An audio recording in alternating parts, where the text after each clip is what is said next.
Hello, everybody, and welcome back to another episode of We Bought a Mic, a podcast about the best movies of 2025.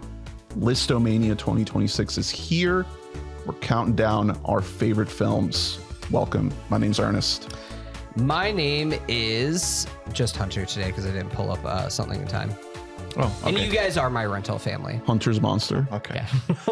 Yeah. And I'm Drew. Because I've got no other choice. Frankenhunter. Oh, there we go. Hunter, Fire, and Ash. And joining us today, please welcome returning guest, very special guest, joining us for the first time for Listomania, but a longtime guest, Collin Goode. How you doing? I'm doing good. Thanks for having me on. I've been a long time Listomania fanatic.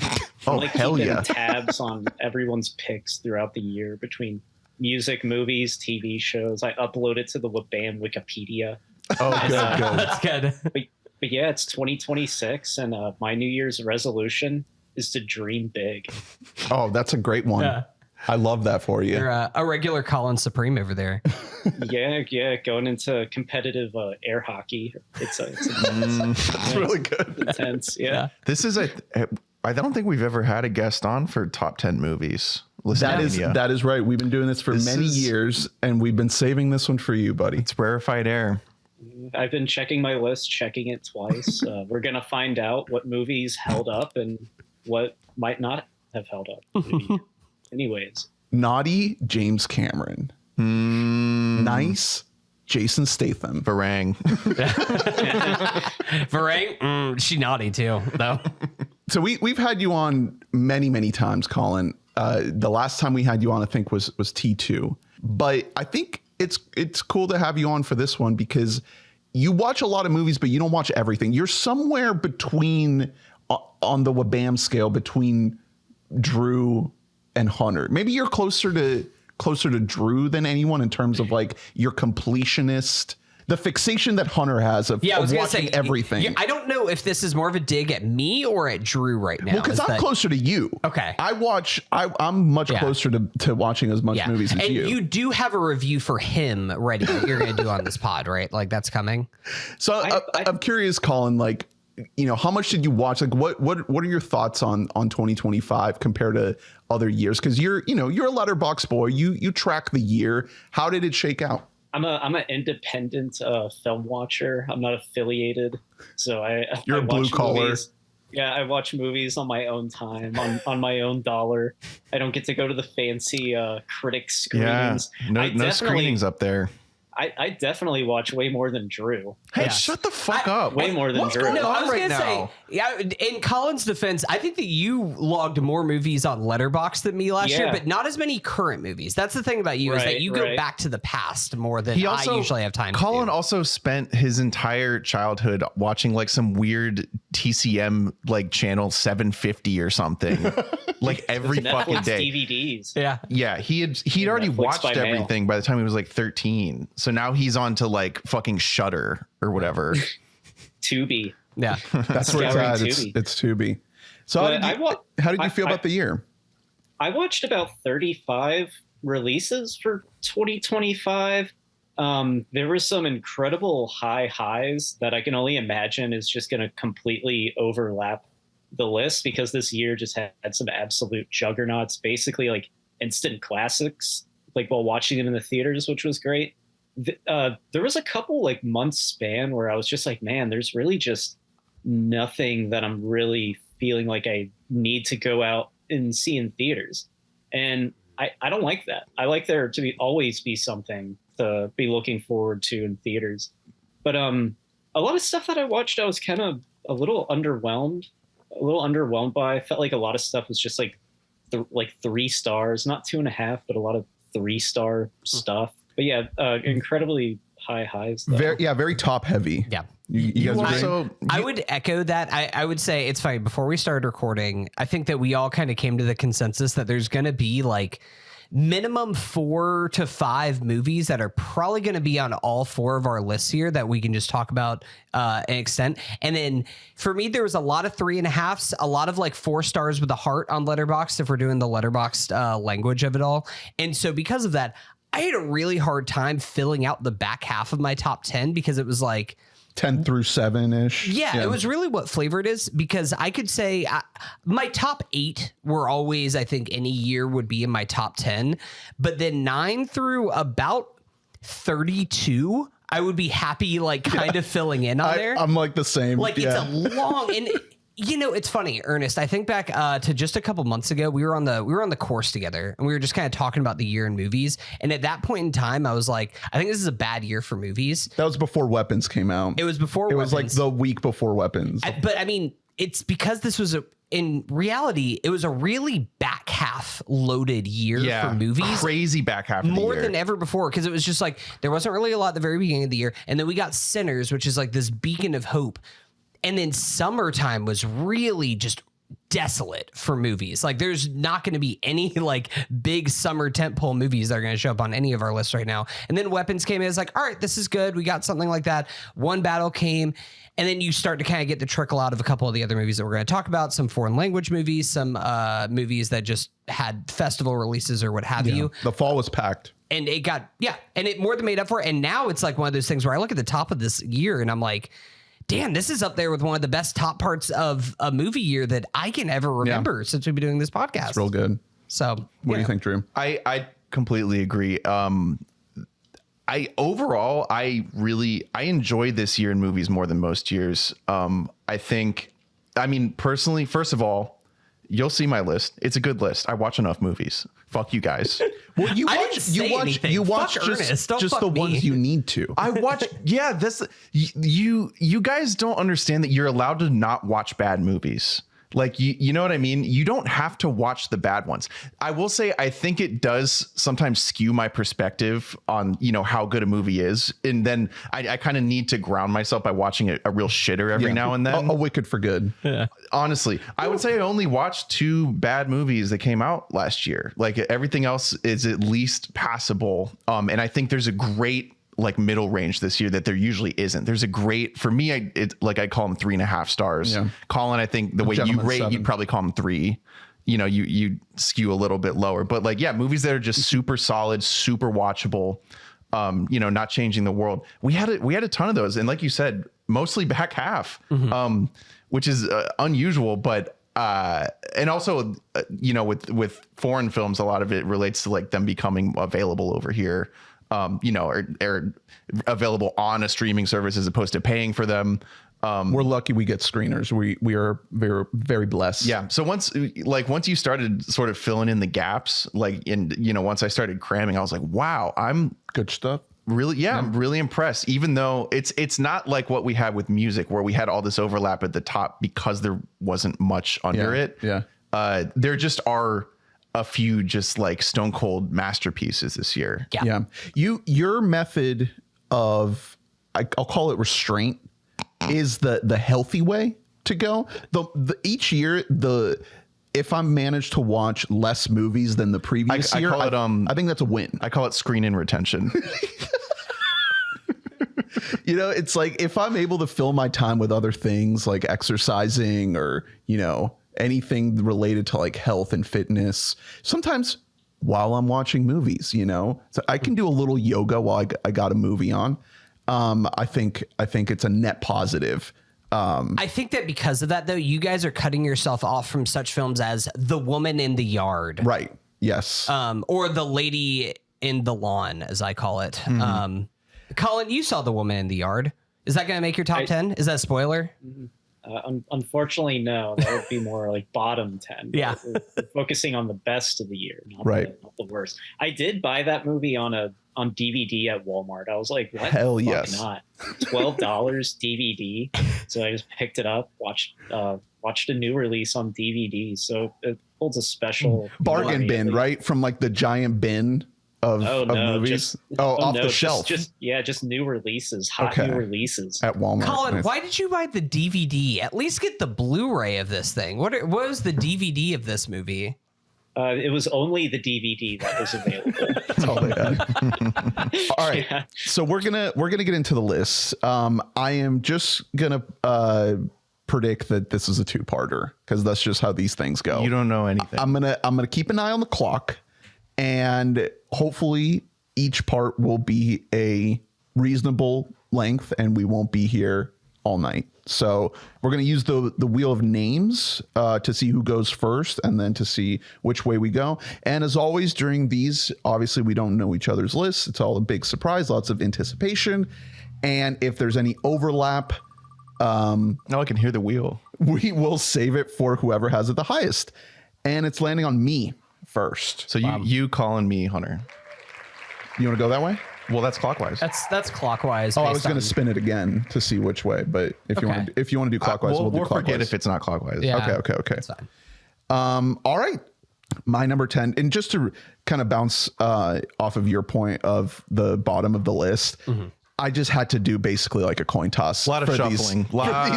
These first couple. I was shuffling 20 minutes ago. Yeah. Literally, yeah. I messaged you guys that I made a change to my top 10 like an hour before we started recording. Like there's some movies on my list that are not going to make it, or movies that are not going to make my top 10 that I loved, and I just had to not put them on. So here's where I landed with number 10.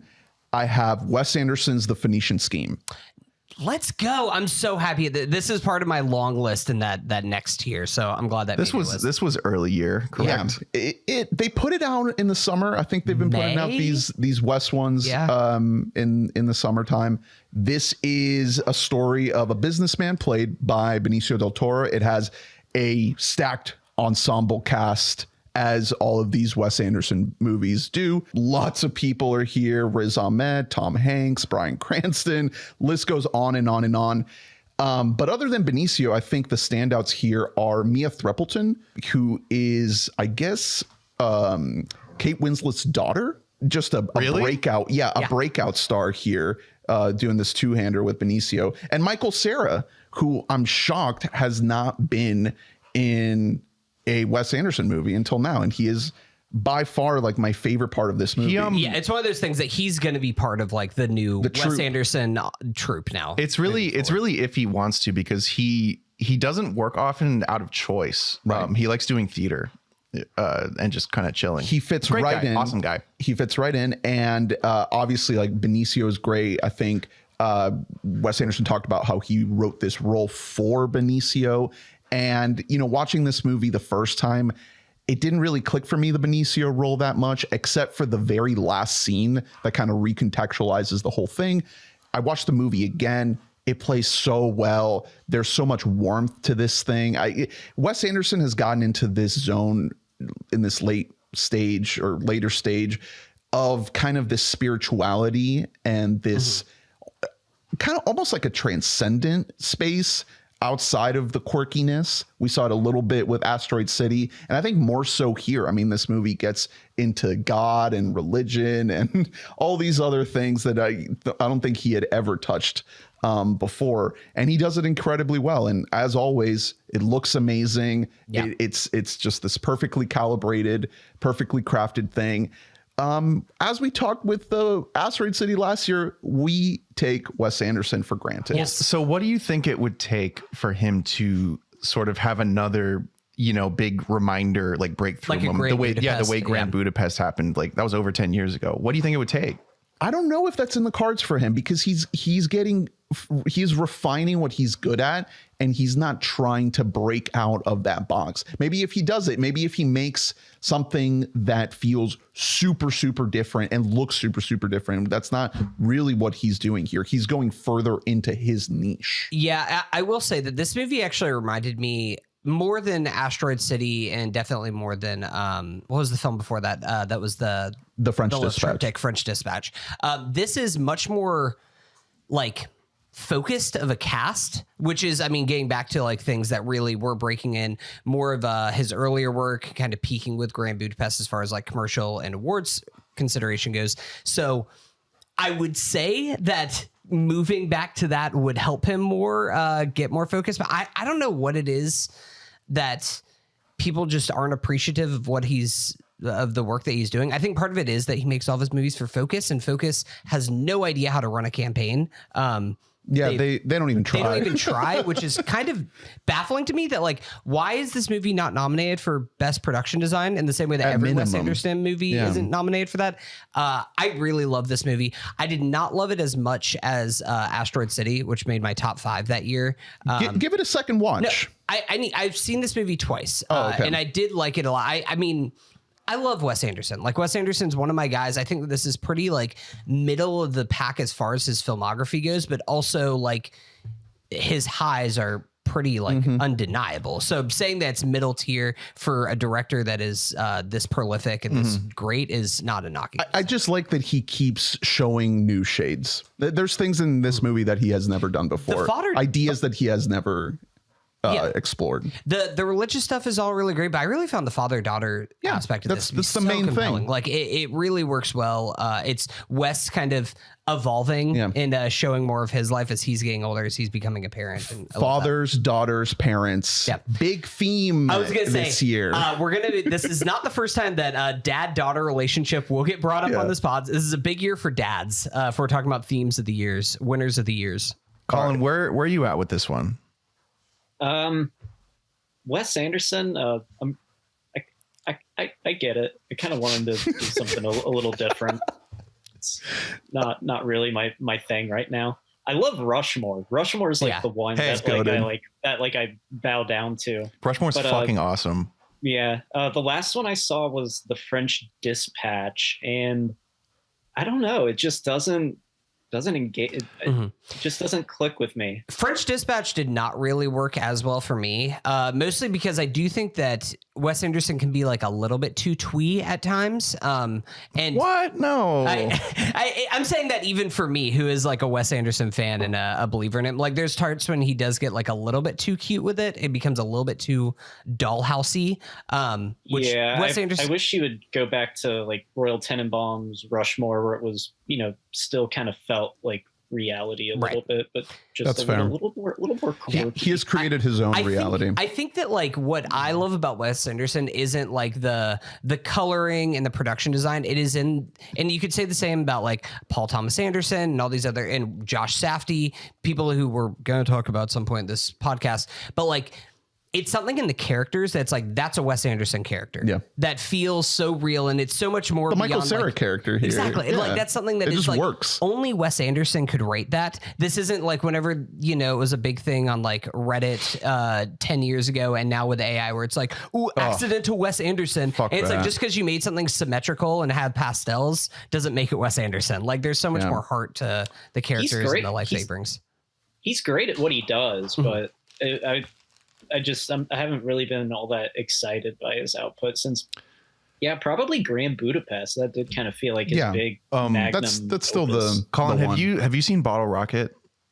No, I haven't. You got to check it out. It's so good. It's like a goofy comedy. It's very like Napoleon Dynamite style. Great movie. I'll say this was Lee's favorite movie of the year. Nice. She was blown away by this one. The sweetness, the sentimentality, the funniness of it, the weirdness. She really, and it has her boy from IT Crowd, Richard Ayoade. Oh yeah. Ayoade.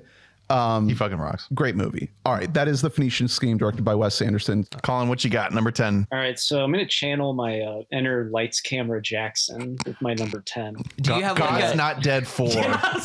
No, just the way I'm going to introduce it. At number 10 is the 2025 Francis Lawrence instant classic, The Long Walk. Let's go. Great. Was that Lights Camera Jackson enough for you? Yeah, it was good. It's like he's in the room with us now. This is my number 13. I was a huge fan. Huge fan. We were texting about it because I don't think I even realized you had watched it, but I had just finished it and I was like, oh, you watched it. I think you and me are the only ones who watched it. Ernest, I haven't seen it. I've seen a bunch of movies and I've missed this. You guys watched so many movies. This movie, I'm gonna see it. I'm gonna see it. It made the top 10. I'm gonna see it. Yeah. It's so watchable. Go ahead, Collin. What did you like about it? Well, I worship at the altar of Stephen King. Absolutely worship him, his adaptations, books, whatever. But we've been getting a lot of Stephen King adaptations really since 2017 with It. And they, the quality of them peaks and valleys, mostly lows, but they never really feel like Stephen King. And with The Long Walk, it was like, oh, this actually feels like Stephen King. Like the characters are talking like they're adapted from his story, which I think was like one of his earliest works he ever either published or finished. But to go over what The Long Walk is about, it says it's in a dystopian alternate America ruled by a totalitarian regime. That's pretty wild to watch a movie about that, an alternate America.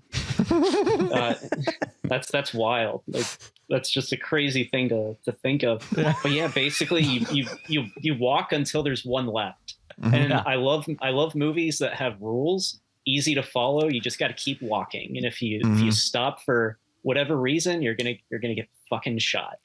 Simple enough. Yeah. But the cast though, because the Oscars, they're doing their first ever like best casting ensemble or best casting director or whatever. And hey, I think The Long Walk should at least be on the short list. Yeah, because the cast is great.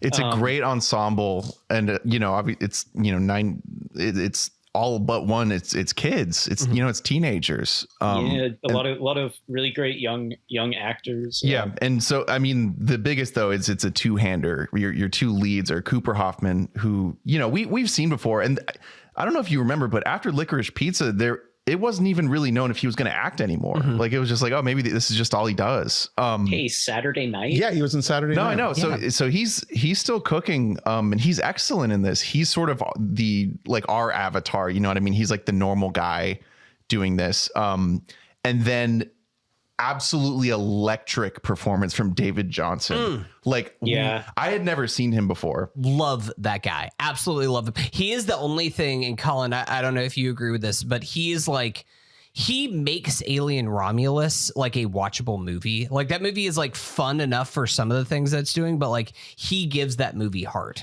So I love this guy, buying all the stock. He's really fucking good in this movie. Him and Cooper Hoffman, a lot of great camaraderie, a lot of dated dialogue. Like the way these boys and young men are talking to each other is very like old fashioned. Like no one talks like this anymore, but it sounds great hearing that in a movie. The guy who adapted it doesn't have a ton of like really significant screenwriting credits in his past, and I'm assuming he just like lifted a lot of lines because this is a movie about dialogue. You know what I mean? Like the settings are changing obviously, but like it's about these people talking to each other and bonding, and like the world is slowly built out. You learn as they progress. Do you guys think you could walk for 5 straight days and sleep while walking and Absolutely everything? No, 100% no. Sleep while walking? Is that what happens in the movie? Yeah. I mean, you basically fall, you like halfway fall asleep, you like start dreaming, and then like your boy's kind of like carrying you practically. I mean, it gets in. It sounds really fucked up. I mean, oh yeah. Do you think? I didn't read that. The movie does not a get fun pretty romp. bleak. It does get pretty bleak and gross in a way that feels like Stephen King's writing, which I'm glad they kind of left in.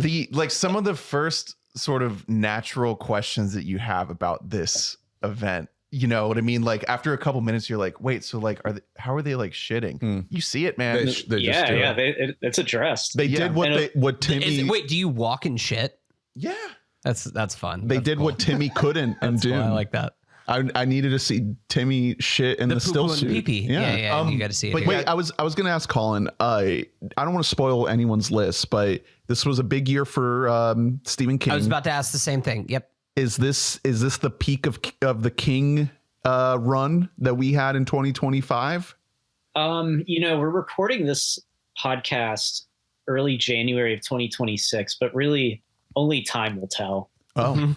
Okay. Wait, Colin, have you? I know you've the seen pendulum could swing in another 10 years. Right. Who knows? Look back. So you've reevaluations. Yeah, there you go.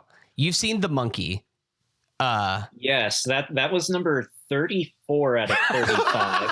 Okay. Wow. I knew that you were not a fan of that movie. Did you watch Looks like a bad movie. Welcome to Derry? No, I haven't seen it, but I've heard it's pretty good. Yeah, I heard it's solid. People are saying it mogged the last season of Stranger Things. Oh Wow. well. I mean, Stranger Things is a Stephen King like rip. Yeah, I know. So I gotta get in a couple final thoughts about this movie because I really, really enjoyed it. To round out the ensemble, two particular shout outs. Tut and Yuat playing Arthur, the really southern guy, is just awesome. Every time he pops in, it's really fun how it, because the entire setting of the movie is they're just walking. So like it's all in just how they're staged. Like if you're not in the scene, you're just kind of like in the background. And then Ben Wang. Like I know you love this kid. Yeah, I did. He's this little got like a Brooklyn accent or something. Yeah, he's playing like the kid of like Chinese immigrants. He has a crazy New York accent and like a little ball cap, and he's like, come on, boys. This is Karate Kid Legends. It's great. It's Karate Kid Legends himself. Wow. He's awesome. The only reason it's not higher for me, and I think you as well, is I don't love the way that it ends. I think the direction sort of fizzles at the end of the movie. Francis Lawrence isn't an incredible director. It makes so much sense why they picked him. He's Mr. Dystopian YA. He's Mr. Hunger Games.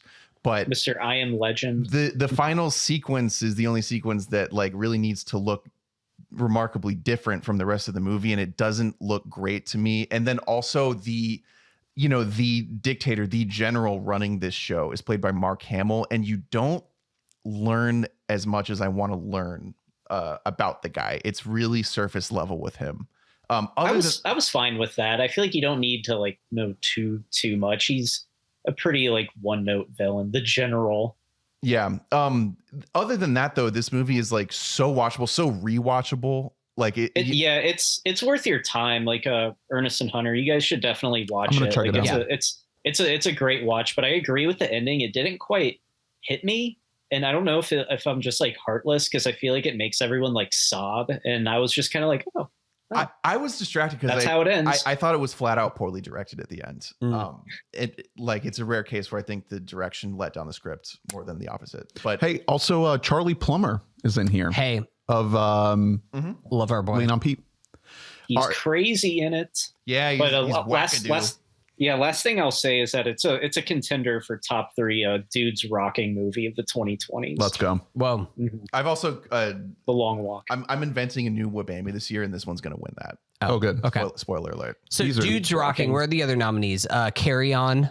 That's Carry a On movie is where dudes rock. Air. Triple Frontier. Air. Dudes rock in that movie. Yeah. Top Gun Maverick. Top Gun Maverick is the winner. Is the real thing. All right. The Long Walk is Colin's 10. So we're at you, Drew. Number 10. This is where I slotted in Eddington. You're gonna have to save that. Save that. You have to save it. All right.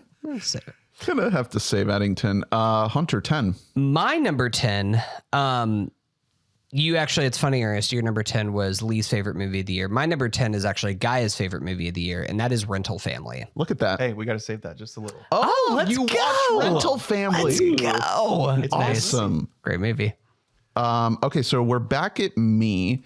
I'm curious if anyone is going to have this based on some recent podcasts that we did. My number 9 is Yorgos Lanthimos' Bugonia. Am I the only one with Bugonia? I didn't have it on here. Nope, I do not have it on mine. That's it's part of one my that long tier. I wanted to watch that one, but when it came out, I wasn't really in the mood to go to the movie theaters at that time. And then the internet kind of just like spoiled it for me, and I found out how it ended. So it's on my to watch list. It could have potentially made my top 10 had I seen. I love this movie. Obviously, love it the most out of the three of us here. I think this is a fairly straightforward movie to recommend if you like fucked up shit, but then you can't really sell it just on that because then you'd be underwhelmed by a lot of the shortcomings of the movie. So you kind of have to straddle this line of like, yeah, you're going into something really disturbing and weird, but it's a lot more approachable and watchable than, you know, the type of genre stuff that the sickos are really used to. Mm-hmm.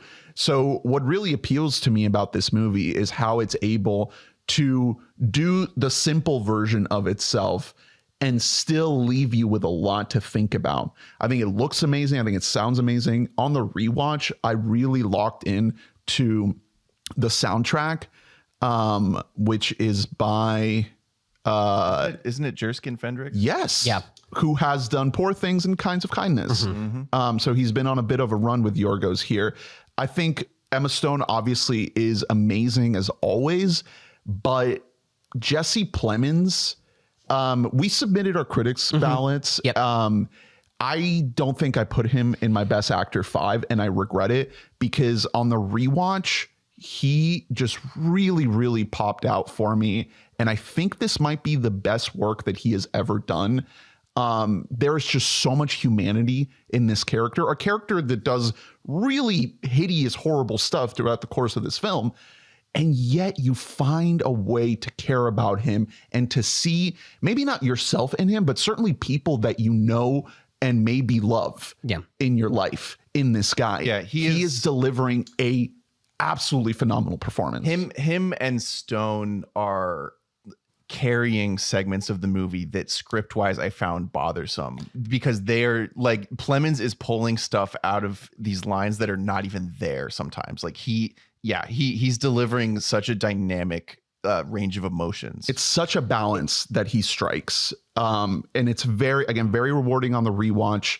I think it's just exceptional. Go ahead. You were going to say something. Oh, no, I was just going to say, I don't know if we want to do awards ballot corner at some point at the end of this to say, but Plemons did not make my list of best actor. He was on my long list. You know who did make my top 5? Aiden Delbus. Oh, My nice. top 5 For supporting supporting actors. Because I think that's him to me, especially as I've kind of like sat with this movie. I think that the movie is just people like I use smart in quotations, but like smart writing back and forth to each other without any feeling. And I think that Aiden Delbus has been kind of the thing that has resonated with me as time has gone on, because I think he brings so much heart and humanity to this story that otherwise would just be, it would be The Menu. Like it would be, it would be just like a little bit annoying and a little bit grating. The dialogue it slips into a lot of like kind of tough stretches, but there's some moments that really made me laugh a lot because you have the Emma Stone character throwing a bunch of like corporate speak, and the Plemons character throwing a bunch of conspiracy talk, and the clash of that is just. It's really fun. I know that there's a simplicity to it and a kind of like Reddit 101, just like very surface level. I really enjoyed it. And again, when it's being delivered by these kind of world-class talent, I couldn't help but pick it as one of my favorites of the year. Yeah, totally. Yeah. Like I think it's super justified.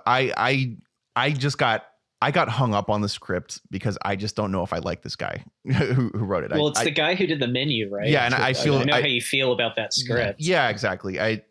But other than that, I mean, it's a fucking Yorgos movie with Emma Stone and Jesse Plemons. I'm probably holding that against the movie. Yeah, because like you hear that and you're like, okay, so movie of the year, even though they've done that before and it wasn't the movie of the year. Yeah, with that trio. Last year. Yeah. We did a whole episode about this, so if you want extended thoughts, you can check that out. Separate spoiler deep dive. The movie is called Bugonia. It's my number 9. Collin, we are at your number 9. My number 9 was a pretty big surprise for me, and that is Final Destination Bloodlines. Let's go, Collin. I haven't seen this. Collin, this is why we bring you onto the pod, is for this shit right here. Let's go. I need to see this. So I've seen all the Final Destination movies. The first one was among like some of the first like R-rated movie scenes I've ever seen. Very, very young, and it was pretty scary. Taught me a valuable lesson, like, hey, you're gonna die, and like, and they can just happen like that, like, and it's gonna be really fucked up. It'd be a Rube Goldberg death. Did this give you like spark the fear of roller coasters in you, like just seeing the first one at a very young age? Honestly, probably. So the original Final Destination movies, they vary from quality. They're all generally pretty good. It's a great concept to just keep making sequel after sequel after sequel. But we didn't get a Final Destination movie for like 13, 14 years. So when Bloodlines came out, it was like, holy shit, it's been a really, really long time since we've gotten one of these. And I went and saw it. It came out during the summer. I saw it in IMAX, and I was kind of surprised. I was like, damn, this is like a legit like blockbuster. Like this is so entertaining and just a blast to watch, even though it's these people dying in horrible, ridiculous ways. And there's kind of a new spin on it, because in all of the original ones, it was like either a group of teenagers, college kids, or just a group of random people who get tangled up in fate and like a natural disaster. But in this one, it's bloodline. It's taken literally, and it's a family who's going to die one by one by one. There's one scene in the movie, I'm just going to call it the MRI scene. This is the one scene I've seen on the internet. Yeah, this scene is sick. I was so impressed by how well written that scene was. I was like, damn, this is legitimately like good writing and good characters, and it should absolutely be a lock for a WBAM scene of the year. Okay. That's my ballot. I'm gonna watch it. I really need to see. I feel like I've seen one or two Final Destination movies like front to back, but for the most part, like this is a movie that plays really well if you just like to watch film clips on YouTube, because you can just watch like a supercut. I was gonna say this Final Destination. This will be a 4K HD, big Facebook reel movie. Those movies aren't bad. I was gonna say all the time. They sometimes are. Well, I mean, because some of the CGI, like depending on what the death is, some of them looks better than others. To this day, I'm fearful of driving behind like a big truck carrying logs, because I'm just like, those logs are coming through my face. Like, I am going to die by seeing this. And it's funny how like this is just kind of one of those movies that has become like synonymous, even over like the movie itself. Like the idea of a Final Destination death has become iconic. It's such its own thing. The MRI death, though, I do invite everybody to go check that out, because that scene is fucking sick. It's really cool. Legitimately great scene. But yeah, it's just entertaining. It's not trying to do anything more, nothing less. It's not outstanding or anything. It's just really entertaining, and it was a great movie to watch during the summer, especially during a summer season that was pretty bland, honestly. It made a lot of money. Very popular movie. Yeah. I think the best performing Final Destination movie. Yeah, it was part of the Warner Brothers run of number one hit movies grossing over or around 40 million. It's worth a watch just for entertainment value alone. A lot of big fans, I mean, you probably agree to this to some extent, but they say it's one of, if not the best Final Destination movie. I would agree with that. And maybe it's recency bias. Maybe it's because there is that big gap in between them. So this one feels so much more modern than Final Destination 1, 2, and 3. It felt more like a blockbuster. That's the best way I can put it. And I wasn't expecting that. I was expecting like cheapo Blumhouse, like slop. Bad. It's not slop. It's not. It's good. Hell yeah. It's very good. I'm in. Final Destination Bloodlines, Collin's number 9. Drew, number 9. So let's get into Rental Family. Nice. Let's go. I just saw this for the first time, directed by the Hikari, who made Beef recently on Netflix, which is a big hit. This is in a way maybe a bit of a blank check film, even though it's not a big budget movie. Beef has a big season 2 coming out. I don't think that she's technically a creator, but I know she was a director. Like she directed several episodes. Either way, coming from TV. I was pretty blown away by this movie. I have it up near close to my top 10. It just approaches the subject matter differently than you would expect. So if you don't know, the quick synopsis is an American actor in Tokyo, who's Brendan Fraser, struggling to find purpose, lands an unusual gig working for a Japanese rental family agency, playing stand-in roles for strangers. He rediscovers purpose, belonging, and the beauty of human connection. This concept is one of those that's just kind of been sitting there for a while, because like, it's a real thing. Yeah, and it's one of those things that gets talked about like on Reddit. It has for like the last 10 years, where it's like, today I learned that this is a thing, over in Japan, and that is super fascinating that this is a service that you can pay for over there. What I mean when I say it's approaching it differently is that like this is a movie that is it's like a movie. It's not giving you like a true to life, like a really down to earth, true to life depiction of all this. It feels like a movie. The score is like a Pixar movie score. Yeah. You know what I mean? Yeah. It's full of like whimsy and wonder. And it gets real and truthful and sad. like you get a full spectrum of emotions, but I just wasn't expecting it to feel so much like a classic movie. Right.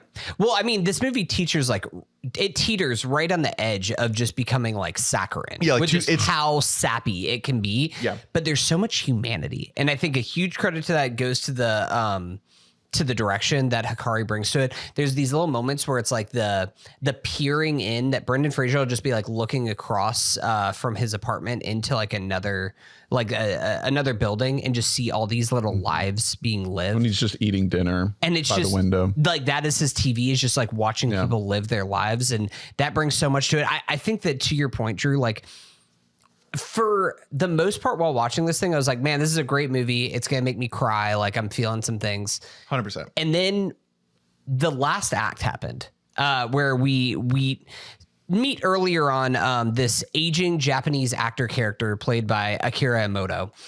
And without among other gigs that he's doing, it's it like introduces a couple different ones, and then slowly it zeroes in on the girl and the old man, where he is playing a father, which that's kind of the main role that you're seeing advertised in like some of the trailers of this movie. And then for the other one, he is playing a reporter, basically doing like an end of life piece on this like legendary Japanese actor in this world. But as you meet this man, Akira Emoto, like I don't remember what the character's name is, and how that kind of evolves as he is dealing with his own like end of life and like trying to find purpose, trying to find like, I guess, resolution to a lot of the feelings that he's been carrying with him for decades, about like what is the legacy that he is leaving behind. That absolutely wrecked me. Like that whole storyline as that went on was really incredible, even more so than the father plotline, which I thought was great and was affecting its own right. Don't love the kid actor who plays his daughter. She's a cutie. Yes, she ain't bringing. There's some awesome kid actors that we will talk about. She's so little. Okay, she's good. No, I still liked her. I felt things because of Brendan. That's of course that's true. But I think I had that thought. But think about her lines. They're really boilerplate. Yeah, that's like I said, it's a movie, and sometimes the lines are pretty surface level, or they're designed to just like be a scene and then move forward. The biggest thing to talk about here is Fraser. Mm-hmm. If we are to have a blueprint for him moving forward, this is absolutely it. Yeah, Cuddle Bear. He's stunningly good. Like it's like really, really brilliant casting choice. Because this is a guy who wears his whole heart in his eyes. Right. You see everything he's feeling in every single moment.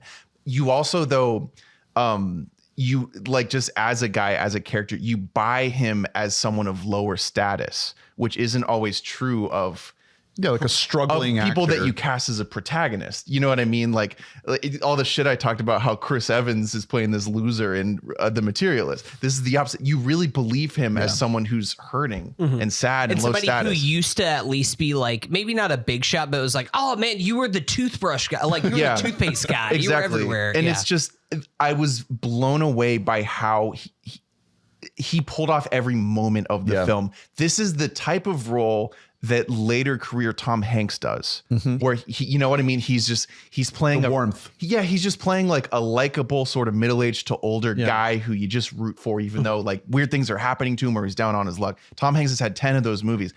Arguably, Fraser's doing like better than Hanks does at that in this movie. He is knocking this shit out of the fucking park. And so that carries through a lot of the issues I had with, there were plenty of moments where I was, like you said, I was like, is this getting too sweet or am I just too sour?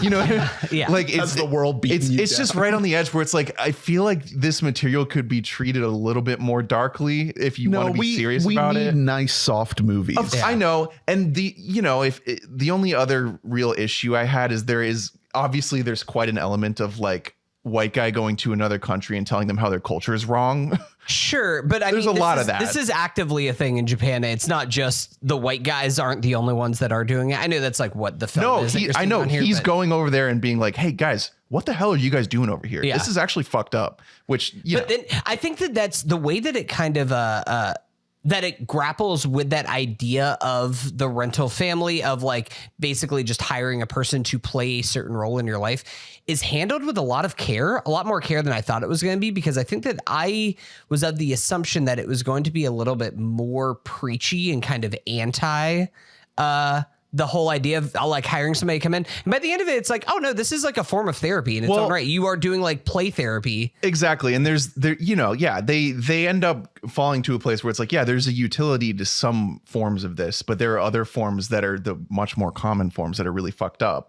Like, what we see most of the time is guys hiring a woman to pretend to be their mistress so that they don't have to get their real mistress to apologize to their wife. Yeah. Cowards. Stuff like that. And then really what we don't see, that's the way more common one, is when the owner of the company, who by the way is Takahiro Hira, who's awesome in Shogun. Awesome. Yes, I love that guy. He's a great actor. He what we don't see enough of is what he does in the boardroom, where it's just him like shaming a guy and like borderline like beating him.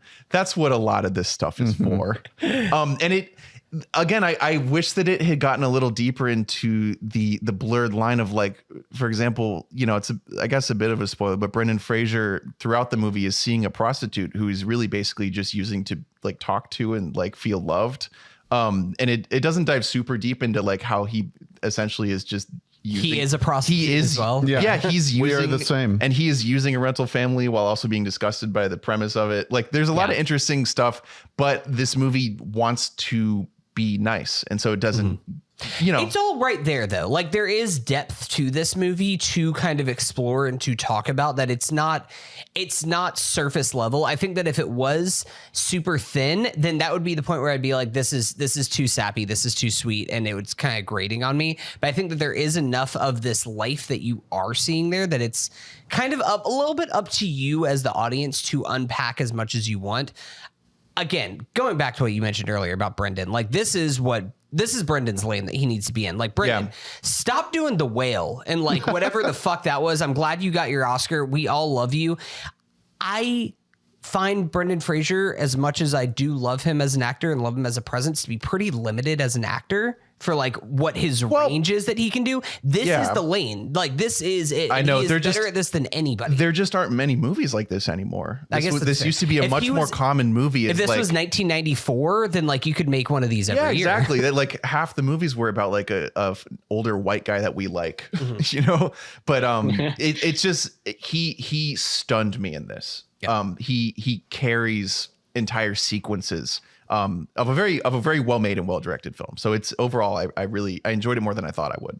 Lovely pick for how sweet it is. Rental Family is Drew's 9 and Hunter's 10. Hunter, we're at your number 9. My number 9, I mentioned before how I had to make a late change to my top 10. And this was my late fix. I was actually a little sidebar before I actually reveal it. I was last night showing my list to Gaia, and I was like, what do you think about this? And she was like, hey, why don't you have this movie on here? You would not stop talking about this movie. And I was like, you know what? Maybe you're right. I put it on today. Played even better on a rewatch. My number 9 is Sorry Baby. Nice. I wanted to see this one. I should have. This is Ava shouted out by Julia Roberts at the Golden Globes. Really? Straight to camera. Yeah, let's go. I love that. While she was on stage. So this is Ava Victor's debut. They star, write, direct this movie. It's truly one of the most exciting debuts that I have seen in many years. There's such a confidence to the way that this whole thing is constructed, and there is such a unique personality and voice that just kind of permeates through this whole screenplay. It's for people who don't know, it centers around, and basically I think 4 or 5 kind of little mini chapters over different years. In not chronological order. Not chronological order. We basically start at like chapter 4 and then kind of work backwards as we see Ava Victor's character Agnes. An unfortunate, like a bad event happened to her. Something bad happened to her. And the first chapter is kind of learning a little bit about her living alone or living with her cat. And then we work backwards to the point in time when that event happens. Kind of the midpoint of the movie. So I want to talk about a little bit spoilers of this movie. So skip ahead if you want. I will say, you know, if I'm talking about a bad thing that happened to a person, a female presenting person, you can probably guess what the thing is, but she is sexually assaulted and raped by her advisor. She's currently Mentor. Her mentor during like a grad school thesis writing session, like her mentor that's supposed to be there for her. So there is like a lot of darkness that's kind of right there in this movie. However, Eva Victor, like, there's something in this script, and it should have made, if I could redo it, it would have made my top 5 screenplays of the year, because I think that there's like this black comedy element to it, both in like the deadpan affectation that her and that Naomi Ackie, who plays her best friend, So good here. their chemistry together is phenomenal. Yeah. Like, it is one of the most like well lived in friendships that I've seen on screen in some time. A lot of the humor comes in the dialogue that's right there on the page. A lot of it's also in just this really like unflinching look at how awkward people can get whenever they're confronted with uncomfortable situations. So this whole unfortunate thing happens. She goes to the staff of the school and kind of talks about like what happened with the mentor. And she's in a room with 2 other women, and they say like, "Don't worry, we get it. We are women." And it just kind of like sits there, and they're like, no, we believe you. We're here with you. Look at it. We're women. There's all kinds of like little moments like that. They're like make you want to scream, but are also really darkly funny. There's another moment that happens later on whenever she's in a courtroom, without getting into the weeds of this whole chapter. But the judge reads a section whenever she's filling out the questionnaire, and the judge reads like, how would you describe yourself? Smart. Then you crossed it out and wrote the word tall. That's really good. There's all kinds of these little moments in there that the juggling act that it is able to accomplish is so advanced, and I really can't believe like how well it works. It's been like just kind of sitting, wrestling in my mind since I saw it a couple months ago, and like the grind that we were doing of just getting all of these like screeners and trying to watch as many movies as possible. And this is a movie that I just keep coming back to for all of these reasons. I love it. Absolutely love it. Sorry. Great shout out. I think in such a top heavy year, some of these smaller ones can fall through. It's good to have like the classic like indie. Maybe for you. Yeah. I really like this movie. I think that I need to revisit it because it's kind of far down my list. It's outside my 25, and I feel like if I rewatch it, it'll climb back up because I remember enjoying it. I remember thinking it was really good. Yeah. But it just kept falling as I built my list. So got to shout out the extended cast as well. Lucas Hedges is here. Say, Lucas Hedges, our guy, which if we were going to make a sports comparison, he's like our advanced analytics king. He's like Shane Battier in the 2000s, where it's like, why isn't this guy acting more? Like, give this guy more reps. Because every time Lucas Hedges is in a movie, it just makes my top 10. And just needs more John reps out Carroll there. Lynch playing against type. John Carroll Lynch. Perfect deployment. I will say one of my favorite, probably my favorite scene of the movie is that scene where sandwich. she just needs a good sandwich to feel her feelings. That's incredible. Who plays the guy? The teacher? Well, I know who plays the teacher. I know you have His name is Louis Cancel Me. Cancel me. It's not cancel me. There's no Cancel me. Louis. This is middle name Cancel CK. Me. Yeah. No, it's literally Louis Cancel Me.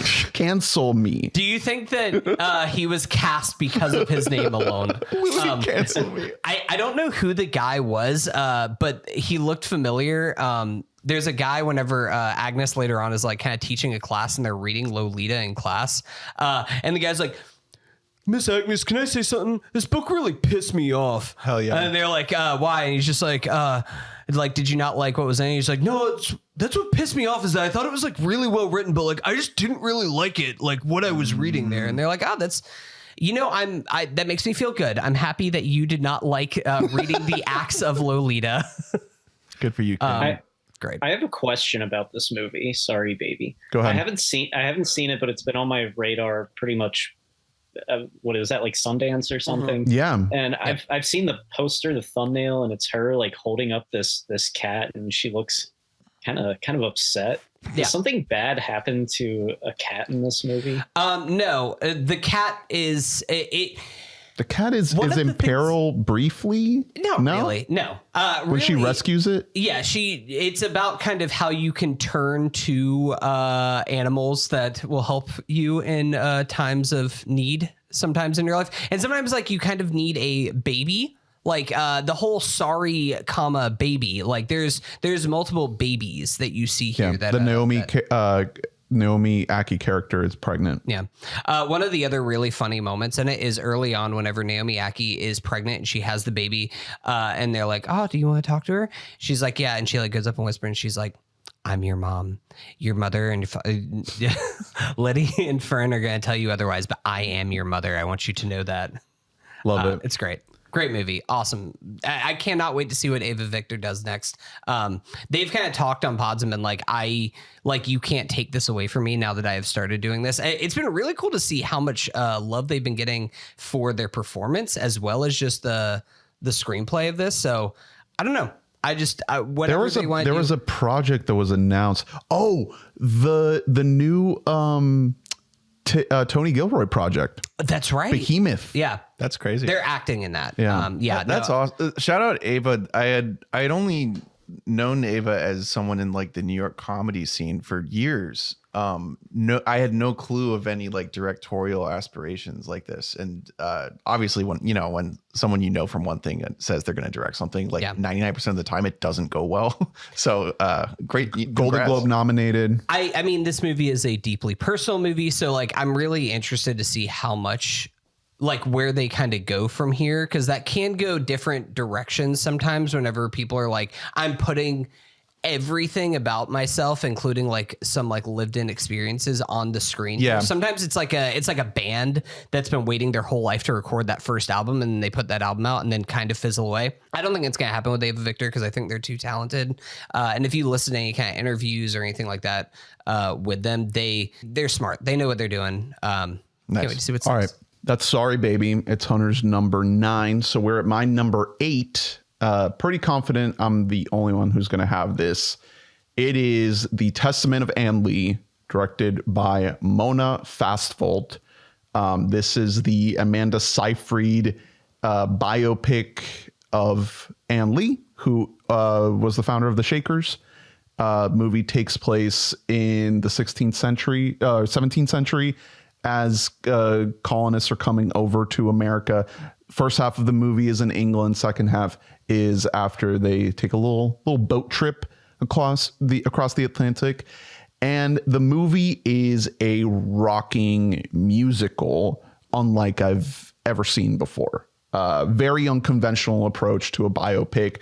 Takes the worshiping of the Shakers and turns it into some of the most impressive musical sequences, dance choreography, movement that I've seen on film, maybe ever.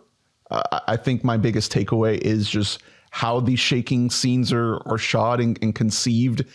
It was kind of like a jaw on the floor moment for me watching this movie in the theater. Obviously, Amanda Seyfried is phenomenal in here. I had her, I think, at the top of my ballot. She's number 2 on my ballot. I love her in this movie. I think she is just tremendous. But the way Mona Fastvold directs this thing and the team she brings along, which I incorrectly had said was the exact same team from The Brutalist. It's not. The only carryover is the composer, Daniel Blumberg. But everyone else is they switched it up for here. Obviously, Brady Corbet is a co-writer here, but it has sort of a similar feeling of like the story of an immigrant coming from Europe and sort of the ways in which they're rejected and embraced. The movie is very long. It's very big. It tells kind of this cradle to grave story. But again, it's unlike anything I've ever seen. You can't really compare it and point to it and be like, oh, yeah, this is this kind of stock biopic. It's really not. It feels very unique. And a lot of people didn't like this thing. There was a lot of pushback when it came out. And not everyone was on my team in terms of the praise. There were some people who flat out hated it.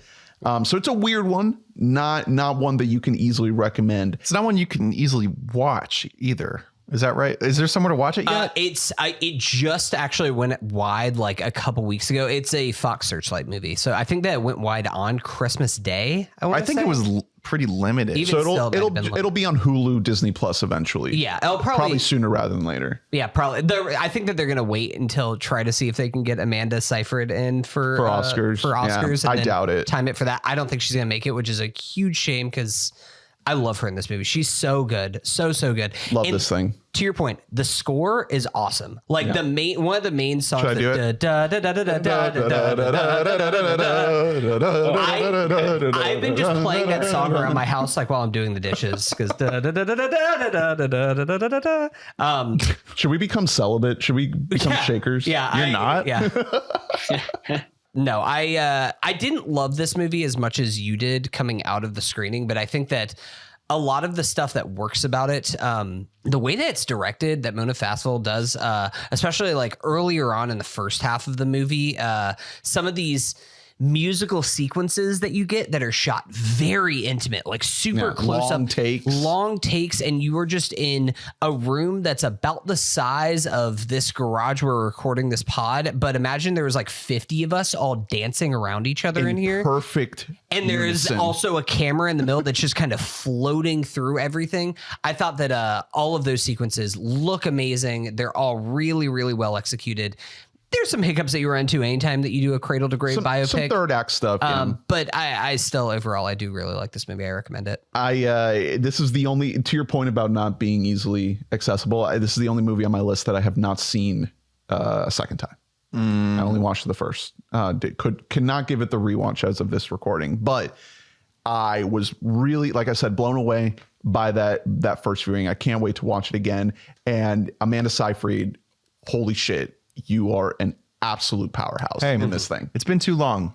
You know what I mean? It's so weird that because, you know, she's hitting this and then hitting the big wide hit now with the, what's it called? Like The Housemaid? The Housemaid. Yeah. So good for her. I don't know why it took 20 years for people to figure out she's great, but she's great. The Testament of Anne Lee, my number 8. Collin, we are at your number 8.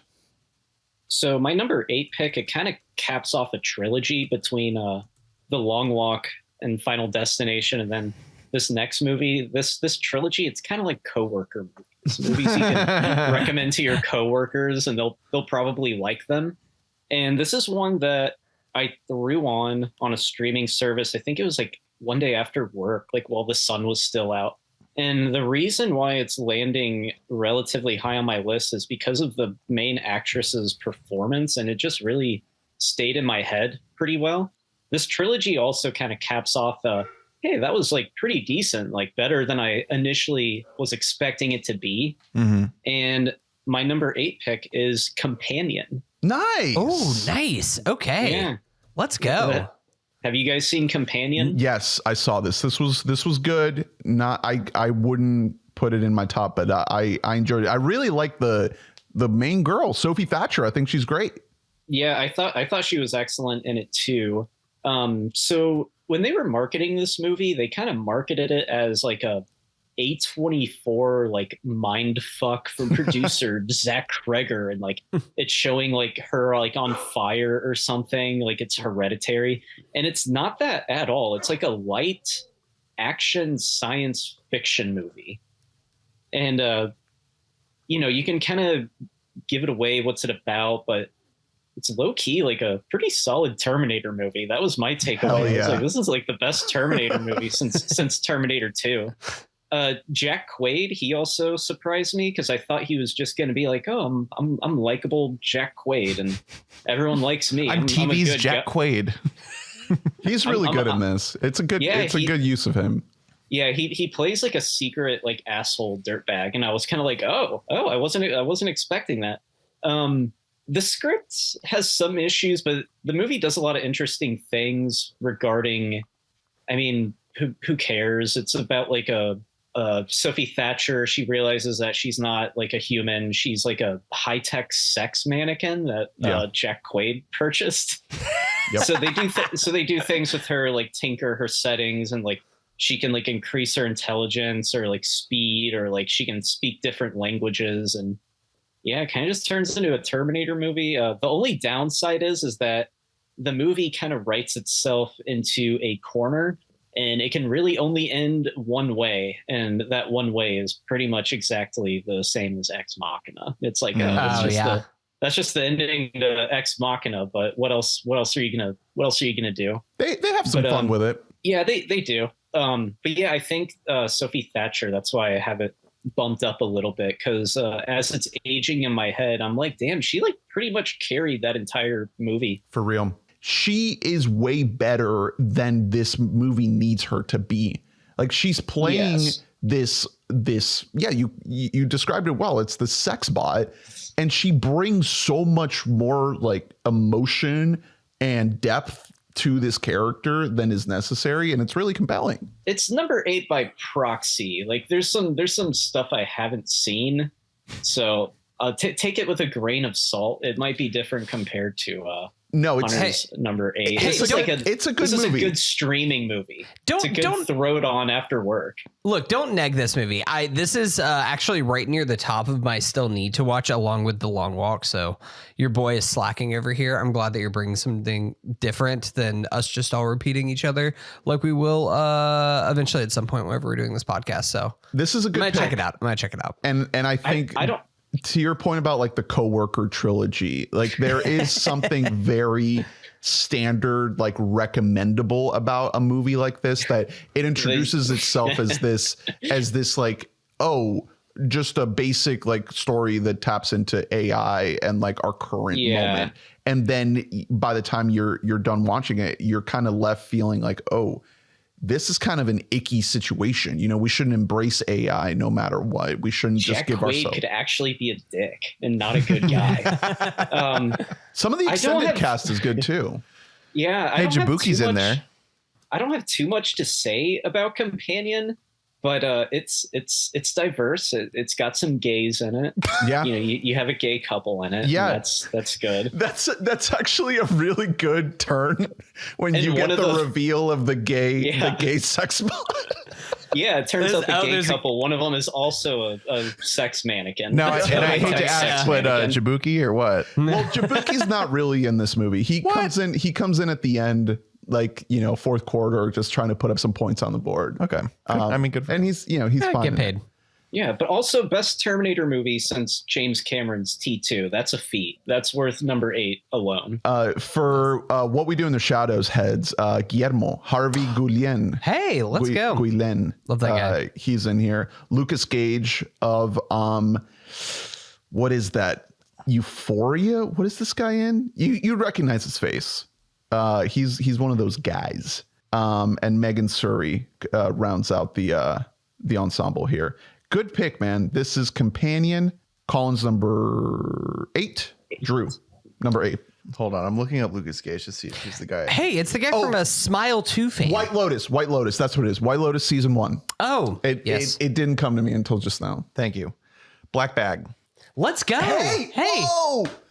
Awesome. Love this made the list. Guys, what's wrong with Black Bag? No, nothing. Ain't nothing wrong with Black Bag. It's a perfect movie. Yeah. It is a perfect movie. It is. Haven't seen it. Sorry. Hey, I mean, I saw Soderbergh's other movie, Presence, which did not make my top 10. It's just speaking toward watchability and a movie that is limited in its scope, limited in its range of what it's trying to give you, and yet for what it's trying to give you, it absolutely gives you that, like to the fullest extent. You know what I mean? Maybe the highest possible ceiling of a movie like this is 4 stars, right? But it gives you the 4 stars. And I think that is a well worded way to kind of describe this movie and kind of what it is that it is lean both in like concept and execution, but it hits that mark perfectly. Exactly. So it is Soderbergh getting back to his old shit, which I've been begging for like since Logan Lucky. Yeah, exactly. Like, and so that's part of it. Is I was just glad he's doing the thing that he can do better than anyone instead of things that he can't do better than anyone. It is the film is very British. It's very intelligence agent, community. MI6 core, or MI5. It's very steely. You know what I mean? It's very cold. It's not making you fucking weep. Yeah. It does make you laugh, and it does get your heart pounding a few times. It really just what you're watching is just true filmmaking competence. You know, it's just someone who knows how to make this type of fucking movie. It's a well-oiled machine. I'd say, as a cast, I'd say we have 7 like main players that are higher than anyone else. Really 6, but I want to promote Pierce Brosnan to that go. 7. He plays he's sort of doing a play on his James Bond because he's sort of the boss of this intelligence community. Absolutely love him in this. But this is one of those movies where the cast has to work. Like, Yeah. every piece has to click exactly. together. And your core 6 is so good. They're good separate when they get their own scenes, but also they congeal so great. And there are 2 key scenes that bookend the movie where they're all in a room together, and those scenes have to be great for this movie to be great, and they're phenomenal. They all play off each other so well. What about Polygraph? Owens, yeah. I mean that Polygraph is great. That slays really so that it's a 6 that you know have that dynamic, but the movie also just comes down to a core 2 that is literally not figuratively, it's literally Cate Blanchett and Michael Fassbender. You know what I mean? It's. I think that you could tell me everything about this movie, and I know I'd be like, okay, so that's like 4 stars, but it's one of my favorites of the year. Yeah, exactly. it tracks. You know what I mean? Yeah. It gives you everything that you want. It's super clever. It has that sort of like overcomplicated plotting stuff that's From the jump, like from scene 1. Exactly. It starts dense. Yeah. And you got to just hop on. Yeah. And even if you're not getting it from the jump, you can get on board and get it. And you might even get ahead of it toward the end. But that's part of the fun. Exactly. It's got the Soderbergh twists and turns. It's got the like who's the mole, who's the rat, who's the evil one here. But again, just coming down, like you said, the polygraph sequence is really, really, really solid.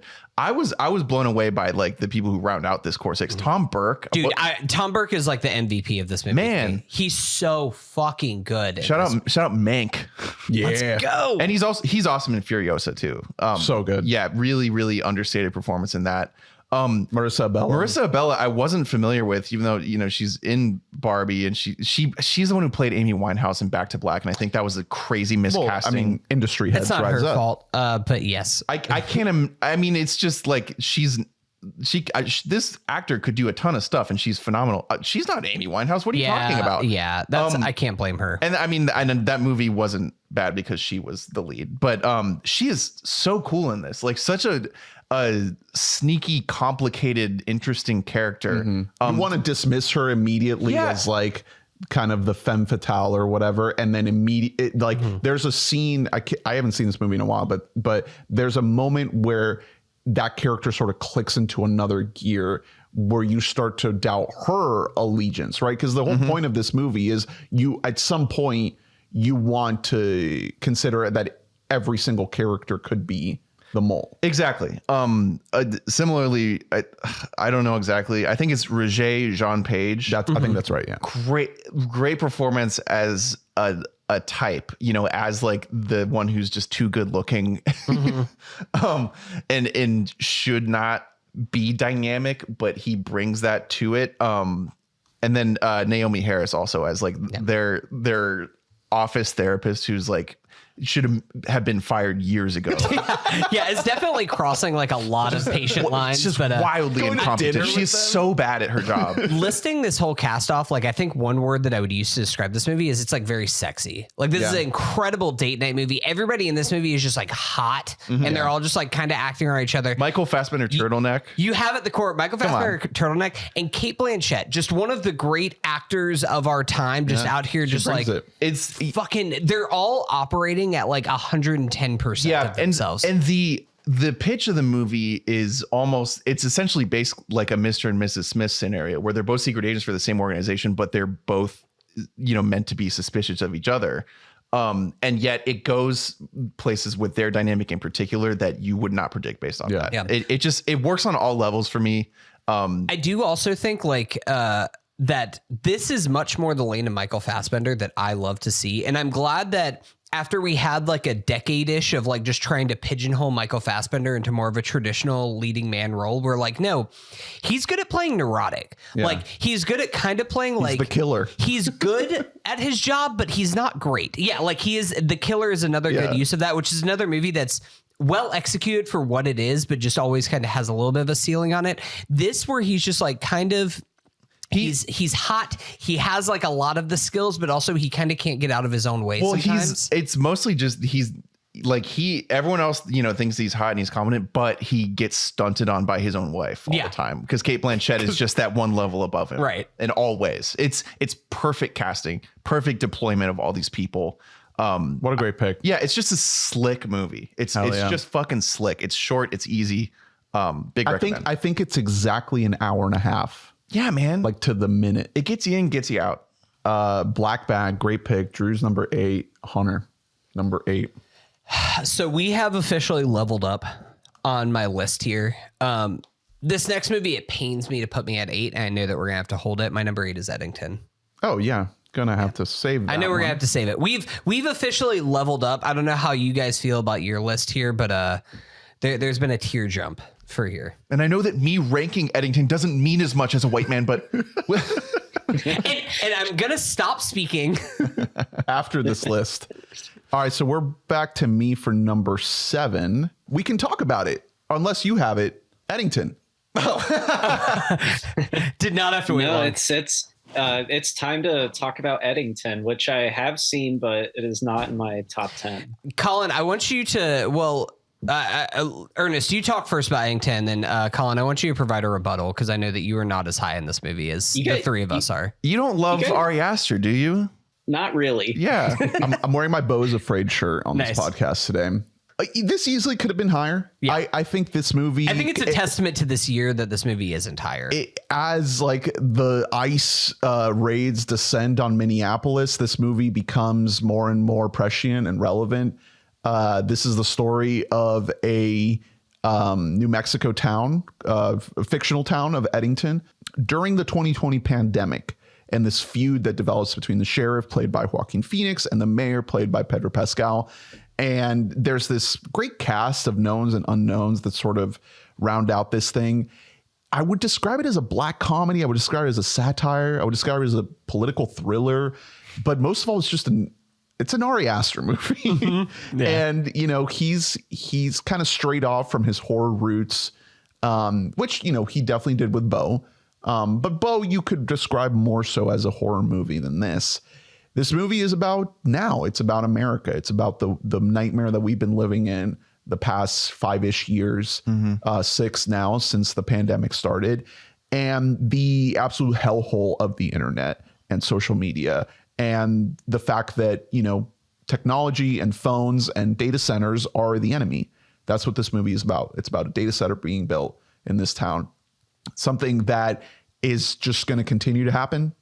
This notion of data centers being built in rural towns and destroying these communities, not just physically, but psychologically. It's real. And I think this movie was dismissed by a lot of people by something that I don't want to do during this podcast is like talk about all this like absolute useless brain rot, like arguments that are happening on Twitter that don't matter. But that's what this movie is about. Mm-hmm. Like that's sort of if there's one you have to engaging with that, of and like useless arguing. So also though, more than any other movie, because I think a lot of them, like I guess we'll talk, once we get up to One Battle. Like, oh my God, the last week and a half of Twitter is so those are arguments awful. By people who just like are not media literate people. Like, you know what I mean? Who they're like, you'd liked a movie where a villain said something bad? What the hell? No, it's not like that. This movie is way different because this movie fully does allow for a read of it that's evil. Like you could watch, if you're not someone who's like is super engaged in film, you could watch this and have the opposite takeaway. Yeah. It wouldn't be that hard. Right. He allows for that to happen, and I think that made people upset. Well, is that it's not coming down. The both sidesism of it that people were trying to throw and it's like, I appreciate that more than someone like I guess Sorkin, where like Sorkin writes a lot of political content and all of his political comment comes down in the fucking middle. Mm-hmm. And yet it's less realistic than this. This is has way much more relevant things to say, as it's not coming down in the middle. It's just showing you the two poles. Yeah. You know what I mean? I think that's a lot more admirable. I really love this movie so much. I think this movie is like, it's been 7 months and it's already becoming evergreen in many ways as the news and shit gets darker and darker every single day as they're going on. The ice guy who like killed that lady was holding a phone while he shot her. No, it's literally, there's so many moments from this movie that I'm like, what's happening right now? Like that this is just like, it's already kind of showing the present while giving us a glimpse into the future, unfortunately, for just worse, not even for better or worse. I think that to the discourse around this movie, if we go back to like our pod that we talked about, I kind of talk about like one of the things that I think really makes this movie, like it levels it up in my opinion, is that it's not just preachy, is that we do see like a little bit, and not in as negative as terms as we see the wrong side of this, but we are seeing like what online liberalism looks like in this movie in like a really, really sharp way. That is, again, something that is evergreen in its own right, as like people love to be out on the streets protesting ICE rallies, but then like cower away when a homeless person asks them for like $1. Like those are very real things that are happening in our city on a daily basis, of like what you selectively choose, what movement you decide to throw your weight behind, and what you decide is like beneath you or disgusting to you because that doesn't get as many clicks. Like I think that is such a sharp observation to have here, in addition to just like all of the, you know, the much more darker things. We got to talk about Joaquin, who on my ballot, on my 5 without spell, he was my number 2 for my best actors of the year. I think that he is amazing. He's one of the great actors that we have.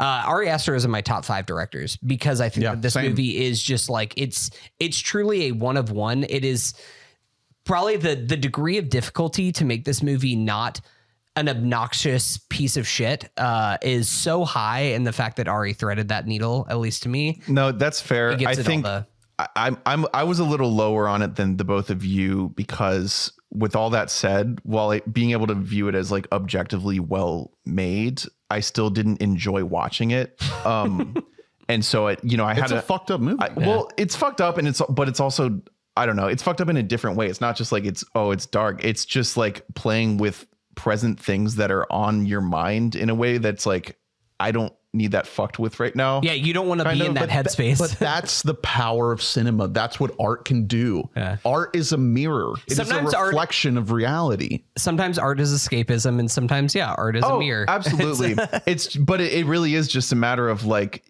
can Discourse Brain make a great film that is, you know what I mean, that is supremely watchable. I think this movie has sequences that I was really able to get into the groove of, but I think at times it was a little bit more focused on being a reflection than being a movie. That's what I thought. Is that the same reason why Avatar Fire and Ash isn't making your list? Is because it was a little bit too much of a mirror for you? Yeah. You just saw a little bit too much of yourself in Loak.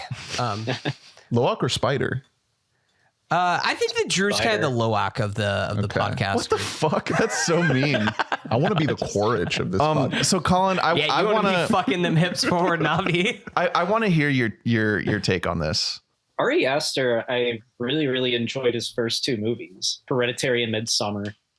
And then he comes with Beau's Afraid, which I didn't really like at all. I liked Eddington a little bit more than Beau's Afraid. But I was like, this isn't for me.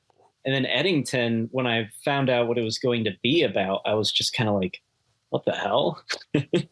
And it kind of irks me a little bit because Ari Aster, he has some clout, right?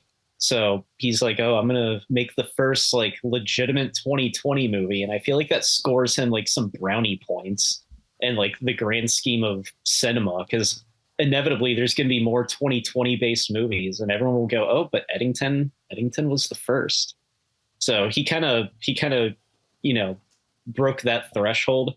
But with Eddington, it's like 2.5 hours. And I just didn't find it that captivating. I think there are sequences that don't carry, that don't carry very well just as a film. I agree with that. Joaquin Phoenix, he's a great actor, but he's just not an interesting character to follow.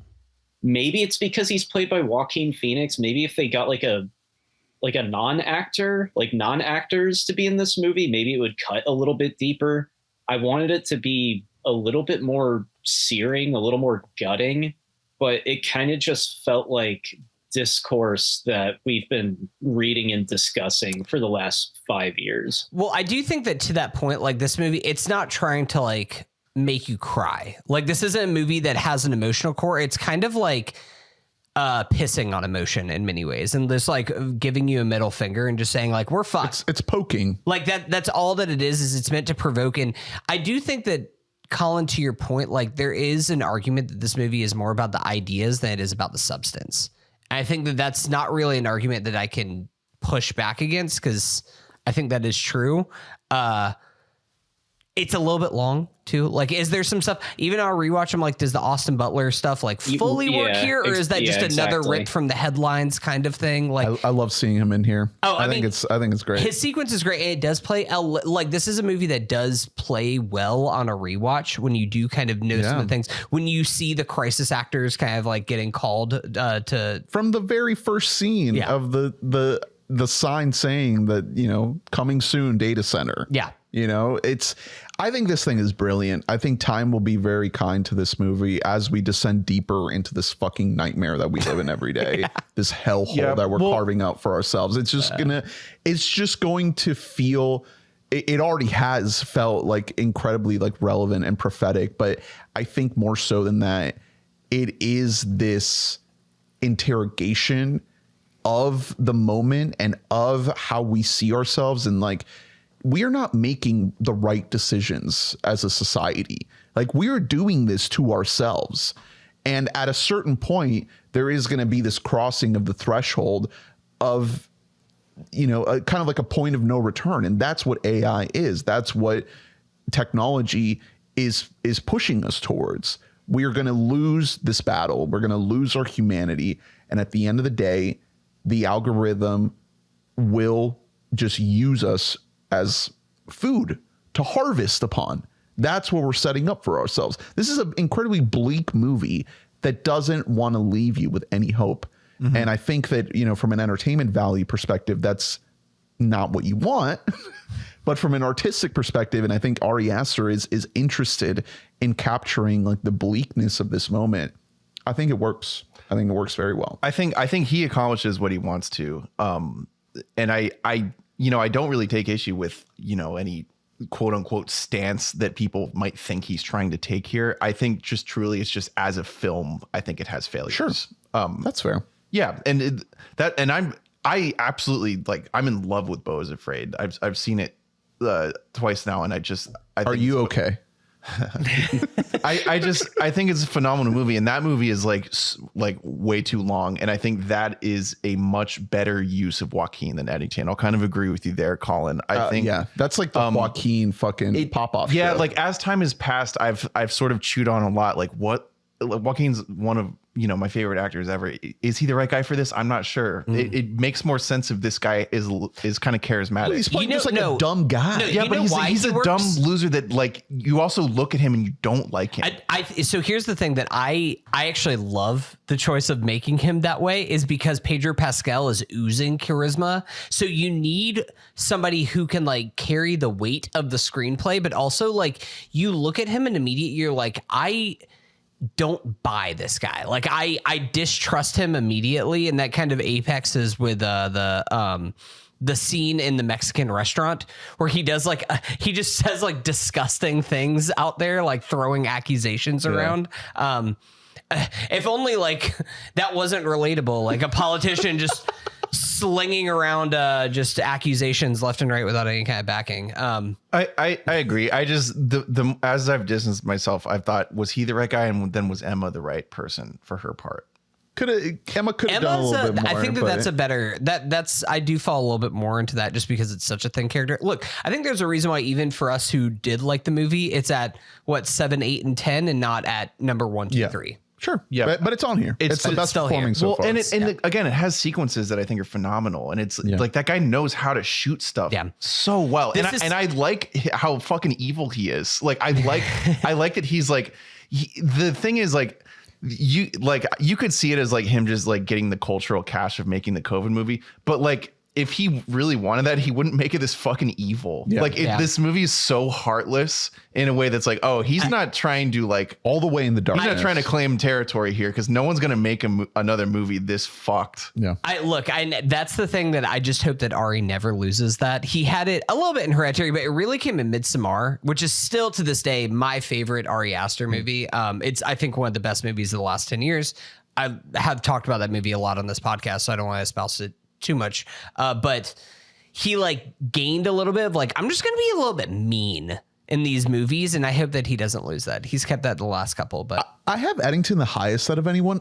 I think I might still put it at the bottom of Ari Aster's filmography. Like just gut check. I'd put this over Bo. Just I think personally, I'd go. I need to rewatch Bo. Bo, Hereditary, Midsommar, Eddington. Bo #1. It's so good. I would too. And the fact that Collin doesn't like it makes me feel like I'm like stupid because you have the thing you know more than anything is like horror adjacent stuff. And so I know that there's something wrong with what I think. I think it's fun. I would go with her in order: Hereditary, Midsommar, Eddington, Bo. Nice. I'd rather rewatch Eddington than Bo. Okay. Well, why is he so fucked up? What's his deal? He's afraid. What's his fucking deal? Dude, he's afraid. Don't ever it's not Bo, Ari. Don't ever change Ari. Don't ever he's change. also afraid. Yeah. What's he working on next? He's producing a bunch of shit. There's nothing maybe announced. he should make another horror movie. Just saying. He's really good at it. I think he's done. I think it's different than like Bobby Eggers has been just like, I will be the new horror guy for our generation. Like he's kind of in that. And I think that people like Peele first and now Ari Aster are kind of like, I'm like, there might be elements that are horrific in my works that I'm doing, but I'm kind of stepping away from horror. Ari clearly, I mean, the fact that he's gotten 2 movies in a row that are so unmarketable at like period, he's gotten them both made with like no compromise. They tried with and this with one. budgets, right?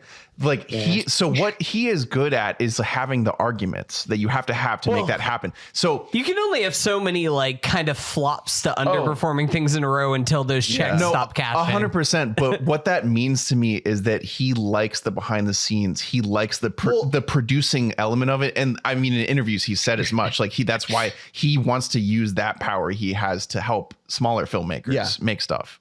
Do you think he's like in the? Do we think he's in the pitch room and he's like, no, this is going to be a flop. It's going to be a big old flop. Most people are going to hate it. So he has multiple projects that he's working on. There's a horror project, obviously, that he's tossed around. There's a sci-fi thing that he's been talking about, a big budget sci-fi satire adaptation he's been talking about.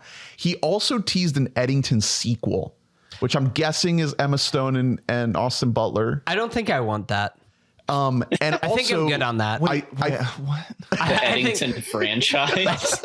I think I'm good on that. As a tale from Eddington. Stories from Eddington.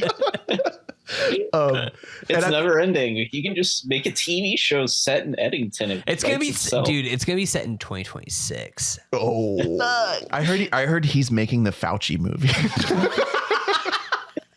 jeez. And Joaquin is playing Fauci. really cool. Oh no. There's one that is confirmed apparently, which is an animated feature with Don Hertzfeld.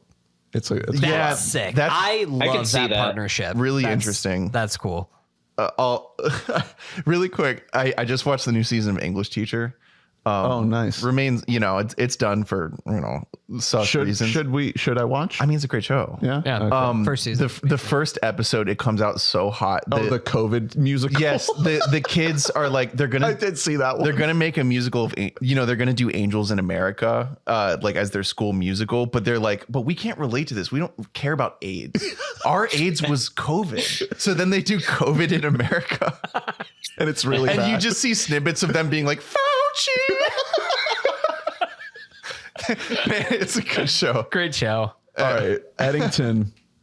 My 7, Hunter's 8, and Drew's 10. Collin, we're at your number 7. My number 7. So we're done with my coworker trilogy. Now we're getting to the real shit here, guys. And I know it's a movie that all of you fuckers have seen, and that is Friendship. And You're gonna have to save it. Yeah, I had a feeling. Well, My number 7. Not for long. I'm glad that you liked it. Hell yeah. Yeah, it was great. Yeah, loved it. Would watch it again. Looking forward to watching it again. Hell yeah. Drew, number 7. Frankenstein. Hey, nice. Okay. Hunter, shut up. I didn't say Shut anything. the fuck. I didn't- Even the first word you say is so mean. I didn't say. Look, Jacob Elordi was number 3 on my best supporting actors of the year. Okay, I'm saying that right now. This is in my 20. Here's the thing. I think the way to watch this movie is to perceive it as broader than like our taste might want it to be. Like, this is a movie that's kind of for like anyone who might just put it on. Yeah. And so People who watch Netflix all the time. yeah, exactly. And so for that reason, I really respect it, because it almost Trojan horses in so much shit that this movie wouldn't have in it if anyone else made it. You know what I mean? Like you said, I mean, Elordi is the revelation in this movie. Might be Oscar nominated. I didn't have likely. I didn't have any thoughts at all about the kid, and he comes in and I truly, part of the reason I didn't even want to watch it, I was like, okay, that's like practically stunt casting. You know, it's just like, it's like follower count casting. Also, it was supposed to be Andrew Garfield. They had to like redo all the prosthetics. Wow. Lordy just immediately proved me wrong. Like, within the first scene, I was like, oh man, the physicality is great. The voice, you know, through whatever filters you want to put it through, he's delivering. He does awesome. It's just, I love it as big and theatrical. Like, I love Oscar Isaac, the hammy performance of the year. I don't know if we can make up some kind of WBAM for that, but like the full ham, the chewing it up, the award. playing to the back row award, like, you know what I mean? Like, he's in a theater doing this performance, and I think that a lot of people shit on that, and I get it, like, because if you're not ready for that, like, it is jarring at first, but it's like, I think that he got Del Toro's thing. Like, I think that he understood the tone that he was going for, where he's like, I'm going borderline silly with how big I'm going here. It worked for me.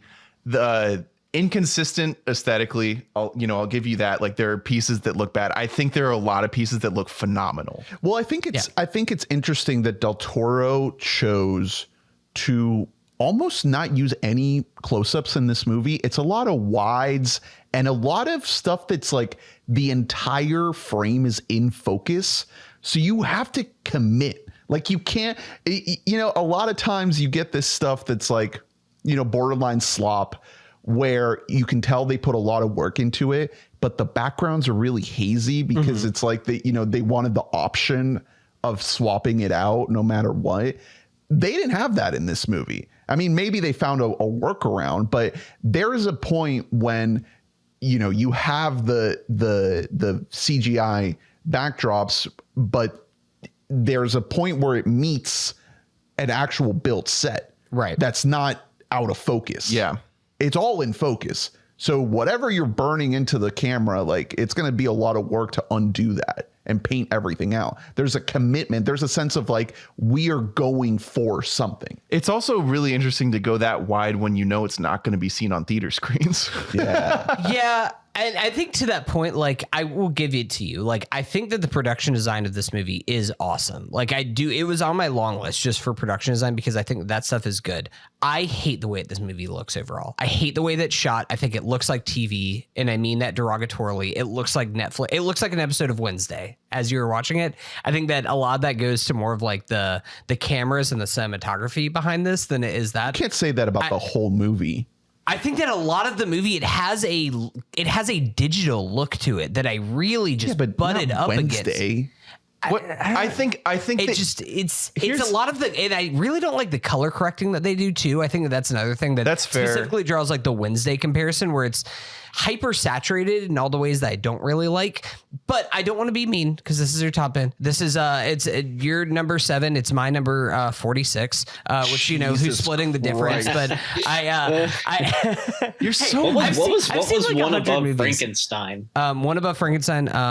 Is this thing on? One slot. Are you fucking kidding me? That's actually insane. Hey, it's one spot ahead of Elio. So, you know, that's Frankenstein doesn't have balls in it. I'll tell you that. And that's why Balls actually cranked this one spot above Frankenstein. Aesthetically, I was going to say something nice about Frankenstein. I wasn't trying to come out mean about this. You weren't? I was trying to be kind and respectful about this movie. No, I think that I am actually pretty open to the idea of like the Guillermo getting the love for him being best director, because I do like a lot of the stuff in the direction of this movie, not in the way that it's shot necessarily, but in the way that it's framed. I think a lot of my problems come with both the way that it's shot, like I mentioned, and also just the story itself. I talked about this a little bit whenever we did a whole pod about Frankenstein, but I think that, you know, no offense, Mary Shelley, I know you've been dead for 100 years, but like this movie is just like, it is so like the metaphor, the subtext is the literal text. Mm-hmm. And I just think that the Frankenstein story at this point is better in all these other kind of iterations on the story. Like see a movie like Poor Things just a few years ago, which is a play on Frankenstein. And I just think that is such a better encapsulation of the story. But that isn't a knock against this movie in particular, this 2025 film. That was something that was going to be working against the movie no matter what, is just the fact that we know and we've seen. And Guillermo, he loves Mary Shelley's Frankenstein, and this is his passion project. He made it. That's what I'm saying monsters. Is he loves his monsters. He loves his monster. Usually the creature is the ultimate monster. Yeah. Most unlovable of them all. Usually I am a big proponent of taking liberties when you're adapting something. This is the fact that this is something that has 1 billion offshoots that are based on it means that I think there's less room to take liberties, because then you're just making another offshoot. And so I was like, oh, now I know the Mary Shelley version because he stuck to it so well. Yeah. Mm-hmm. I think you're going to think, when you think of Frankenstein, you're going to think of this. Yeah. I think the movie gets a lot better as it goes along. I think it starts really mediocre, and I think it gains steam. Yeah. I think it ends spectacular. Yeah. I really, really enjoyed the last hour of the movie. Well, that's when Elordi's cooking. Yeah, I mean, once we get the title card, the creature story, the movie like really takes off. And then I think a big boost that it gets in my rankings, at least, is that this is just a really unique tone that we just don't see often. It's super unique. It has the gore, it has the darkness, but it also has like the sort of childlike wonder stuff that you almost get from like old Harry Potter movies or something. That is just not something you see. I haven't seen it in years. I can't really name many other movies that have that in them. So I was like, wow, I'm feeling something novel here, even though this is a story that is so overcooked that I've known forever. And it's far from a perfect movie.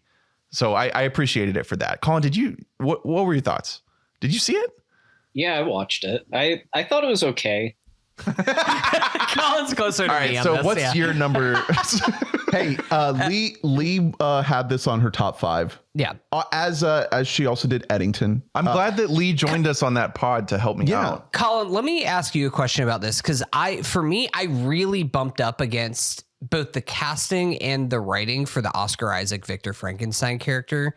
Did you have any of those similar qualms and for me, that's what really like bogs down the first hour and a half of this movie is like, I don't want to spend time with this guy, and not in like a Eddington, like, oh, I don't like the person that's at the center of this kind of way. It was just like I don't find him interesting. I don't like being like with him on the screen. Like, it's almost like you have to watch it like he's like Mark Ruffalo in Poor Things. Mm-hmm. You know what I mean? Like, it's just, Guess the movie isn't based around in Poor Things. I know, but it's like, I'm just watching an actor get to like go big when he never gets to. That's fun. You know, it's not as fun as Mark Ruffalo in Poor Things. You can't try to like invest in him. I agree with that. If you watch it like that, then you're like, oh, this is stupid.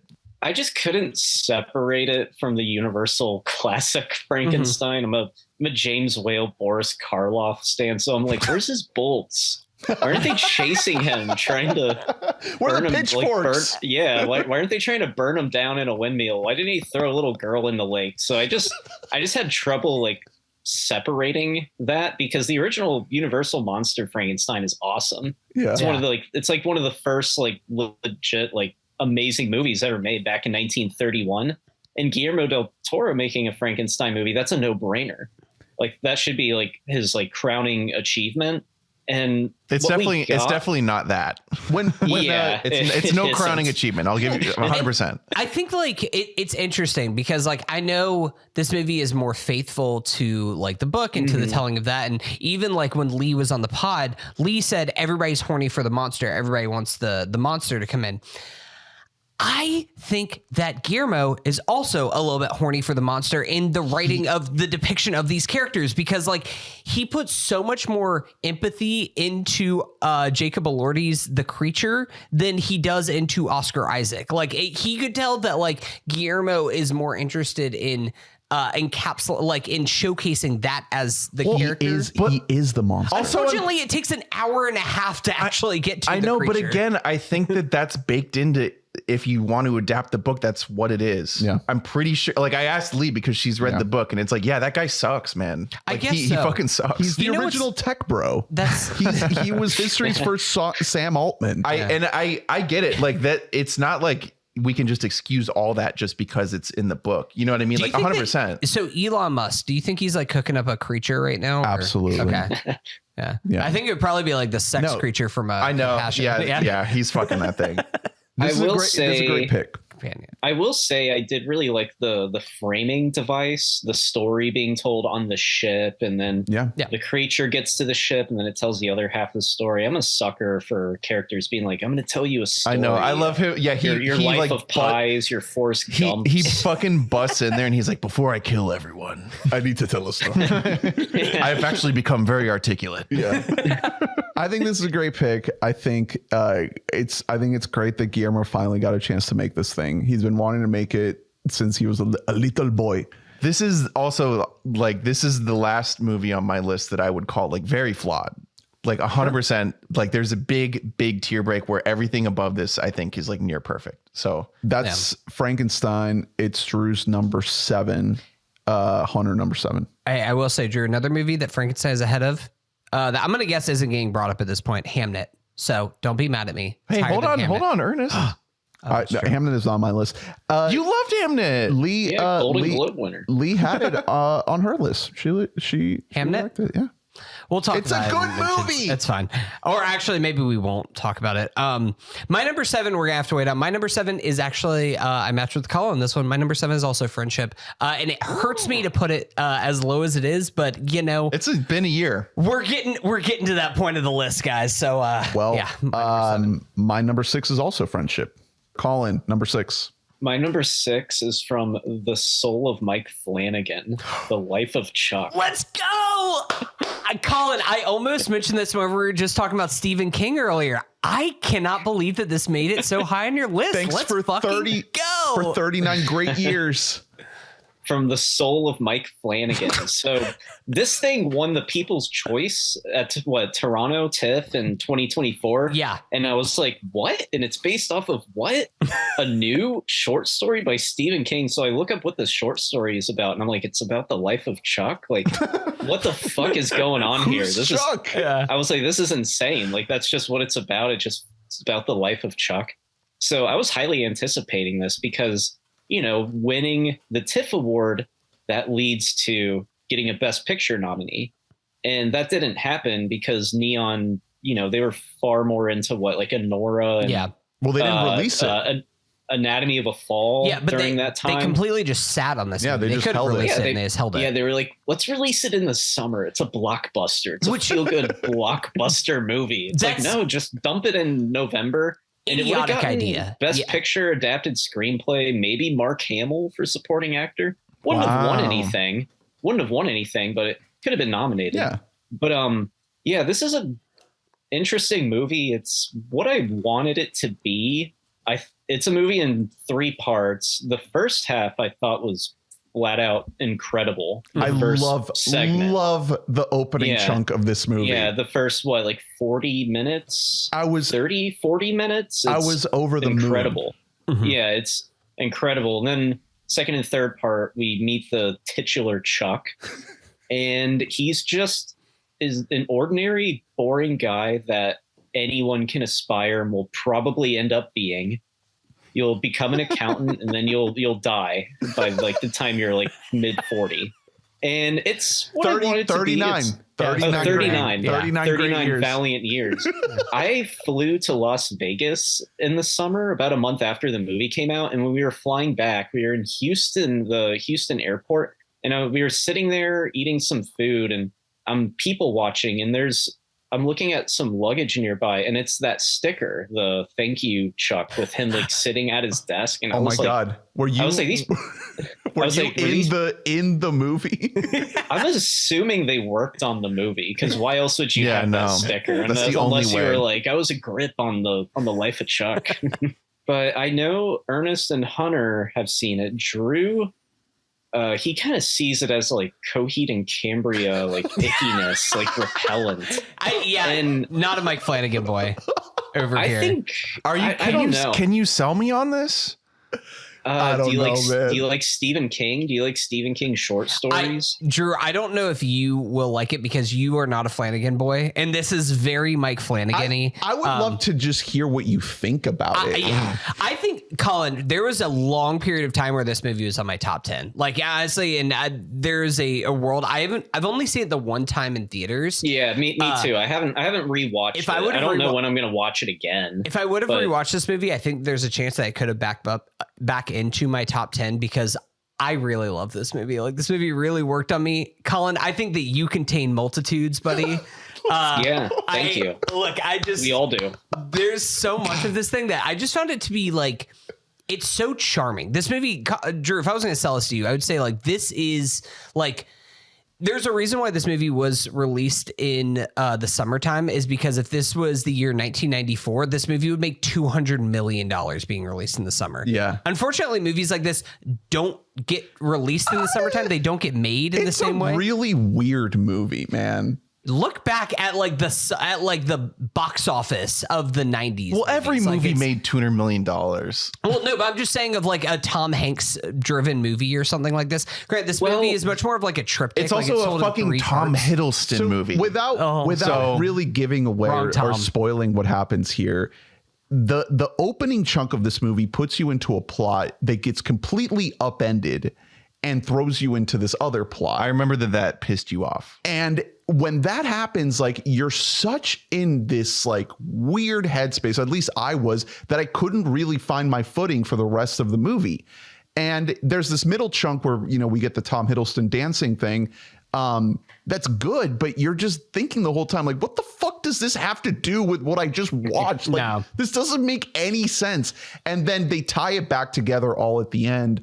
And by that point, I was personally not into it. Ernest, I think that you should go back and you should rewatch this movie is the thing. Because we contain multitudes. I actually think, this seems like something you'd like. I think that the third act of this movie is actually my favorite act. That's the thing. Little boy. That is the baby Chuck. That is the thing. That little boy is really good. That little boy was my pick for the best young performance of the year. If we were to take a look at our Benjamin Pajak. Yeah. He is a cutie pie. He's great at playing just young Tom Hiddleston. Love that guy. But that is the part where it really brings the emotional through line all the way through. And that is the point that is showing the early life of Chuck that connects a direct line to the opening sequence that you see of what you learn is kind of end of life of Chuck. You got to open your heart. Yeah. You got to open up your heart to multitudes. You're not containing multitudes, and I need you to contain multitudes. I'm going into the data center. So this is your number one Stephen King adaptation of the year. Yeah, I mean it's a fairly very recent Stephen King short story. I think it's from 2020 or 2021, and Mike Flanagan allegedly read it and wept, and he was like, I must adapt this.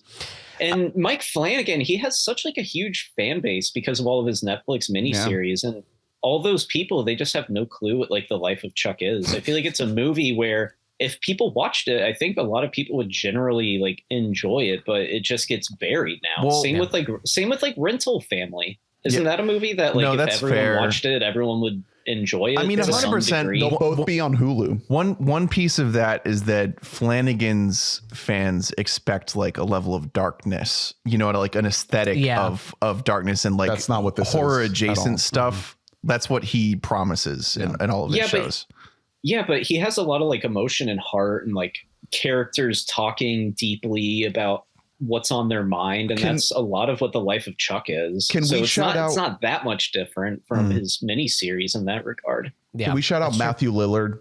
Hey, Yeah, that's incredible. cool. His monologue, just incredible. Do you hear that? Everyone- You hear that, Quentin? You listening? Yeah. You fucking piece of shit. He That was comes Paul in Dano. for one scene and knocks it out of the park. Paul Dano. He Nearly talked steals the about movie. Lillard, too. Oh, I He missed threw the both of Matthew them- Lillard. both Oh of them. shit, I missed the Matthew Lillard hate. Colin, what do you think of Matthew Lillard's monologue? I remember he gets a little weepy. I remember they're all watching people. They don't know what to do anymore. And like you The realize hopelessness. everyone's giving up. Like there's a guy with his briefcase and he's like, why am I even carrying this thing anymore? Like who cares? I love Matthew Lillard from Scooby-Doo, Scream, SLC Punk, Shaggy himself. Yeah. The whole extended cast of this I really love. We mentioned Benjamin Pajak, Jacob Tremblay, who also plays an iteration of Chuck. Mark Hamill, you teenage shouted Chuck. out. David Desmalkian, our boy. Of course, Isn't he the teacher? Isn't he the Pornhub guy? He is the Pornhub guy. He is the Pornhub like- guy.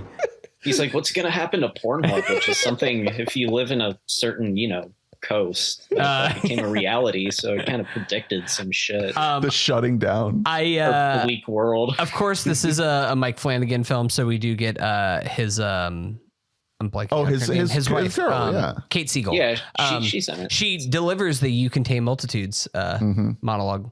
It's great. I love this pick, Colin. I'm so glad this got mentioned on here. The Life of Chuck from Colin. Drew, number 6. If you had told me it'd be this low halfway through the year, I would have been shocked. It's Friendship. I think we're there. Yeah, let's I think get it's into Friendship it. Time. Yeah. Look, it's a testament to the movies that are coming. Yeah, that's the up ahead thing. of it. Is in worse years, like I would have just put this at 1 just because for me it's 1. And you know look- what I mean? But this year it's like even for me this isn't 1 anymore. It's still just so perfect. And here's the thing that if we go like 10 years into the future, this might be the movie that I watch the most. Yeah. Because I have to. One of the great heartbreaks of the last year or so for me was I put this on for my family over Christmas, and it was my dad's birthday, and so he had a little more cash than usual. And after about 10-15 minutes, he completely vetoed it. Yeah. He said, "Drew, this is really bad." That is not shocking to me at all. He said, "This is awful. It's not acting. It's just uncomfortable." Yeah. did you put cotton balls in your mouth and go, "I'm sorry. Oh, I'm sorry." This is a masterpiece for what it is. It's an absolute like home run. Exactly. This is Tim Robinson just getting a full comedy star vehicle. Yeah, and we hadn't seen The Chair Company yet, so we didn't know anything about Andrew DeYoung and what he could bring to this. And he has such a good understanding of Tim and what makes Tim's thing funny. He also is really good at directing. Like he just knows how to shoot stuff in a way that most comedy people honestly don't. Like that's the weakest point of most comedies. Yeah. It's so well shot. It has like an atmosphere to it that most comedies don't, like sort of like a loud silence to it. It works in ways that Tim Robinson's other stuff doesn't. You know what I mean? Well, we got to shout out the screenplay, I think, because it's, he writes and directs it. Andrew DeYoung does. And the way the sustained nature of this premise, it's on the surface a very simple premise of a guy making a new friend. And yet all these crazy things happen in this movie. The relationship with his wife, with his son, with his wife's quasi lover, then all the other people that come around from the office and from all these other circles. The way the movie keeps this through line and finds a way to maintain what started as essentially the same energy from I Think You Should Leave from these sketches in a full feature film is phenomenal, incredible. But it is more than just I Think You Should Leave sketches. Like, I do think that there is something that is more to it. Now, obviously, like, the bits are phenomenal. And I think that the bits are the kind of the lasting thing of this. Like, there's so many little isms that are in this movie that have permeated through. Like, whenever I make a cup of coffee, I go full cup coming through, hot cup, full hot cup coming through. One of my favorite things is saying, like, how's your busty daughter doing? Like, there's plenty of That's lines. one of Hunter's favorite things to say. I love to ask that question. I ask that to my coworkers every day. No, but I think that there's a lot of those things that work, but it's just this one through line of just like, it's really hard as an adult man to make friends. See, this podcast that we are doing right now, I knew all of you when I was a teenager, and I've now a person in my 30s. I think I'm done making new friends at this point. I think I'm like maxed out on friends. I don't want to make any more new friends. You know what we're gonna make? And Is we might make new guests. Yeah, sure. But they're gonna like be like, hey, can I get your number? I'll be like, whoa, capped out on friends. Sorry. Get on the Discord. That's all you're gonna get. Yeah, it exactly. It has such a contrast to, you know, a lot of I Think You Should Leave, but it contains moments like the very end of the Ghost Tour sketch, for example, where like, you know, the craziness ends and then you just see a little snippet of the rest of this guy's life and you're like, oh my God, that's so sad. What if we saw an hour of that? Yeah, but yet it also has the main Tim Robinson thing, which is just like a guy who can't drop it. He can't hang. He cannot drop whatever it is he's fixated on. And that, I don't know, it combines like a novel take on it with like delivering what we all wanted. You know, most of the people who saw this movie were people who like Tim Robinson, and it still gives you that. It gives you full on. He goes as big as he does in the fucking show. It's just in moments during the movie, and the rest of the movie is populated by like more normal movie. Yeah, but like Kate Mara is like in the drama version of this thing. I mean, I think that almost every character in every scene is in like playing the straight man to an extent, but I think that the moments about this movie that work really well, especially on rewatch, are like the little moments of weirdness in the rest of the cast. Like when Kate Mara and Jack Dylan Grazer, the son, just like start kissing. They kiss each other on the mouth, and it's like, when did you start kissing each other on the mouth? That's like right in the beginning too. There's that. That's whenever you're just with your homies and you just start singing like, boy, you should know that. Think of you. Yeah, that's the thing is there's also like this medium weirdness around Paul Rudd and his friend group. You know what I mean? Where they're strange. That's exactly like the scene in Is This Thing On where they sing Amazing Grace. Oh my God. It's exactly the same thing. There's a socially acceptable level of weirdness to have in a friend group. And unfortunately, Craig Waterman is beyond that level. Yeah, exactly. Because like that's the interesting part is Rudd is not like he's cool if you're really lame like Tim is, but like watching the more we get to know him, the more we're like, this guy's a fucking weirdo too. Well, he's like kind of a loser. Like he's just like the daytime weatherman who he can't even handle the morning shift. Yeah. You know what I mean? And like the fact that like that early in the movie he is bringing Tim like through the sewers. Like that's weird stuff. Like he's a fucking weird guy, but it's like a manic pixie dream friend thing. You know what I mean? Where like to Tim, it's like, this guy is the coolest person I've ever seen in my fucking life.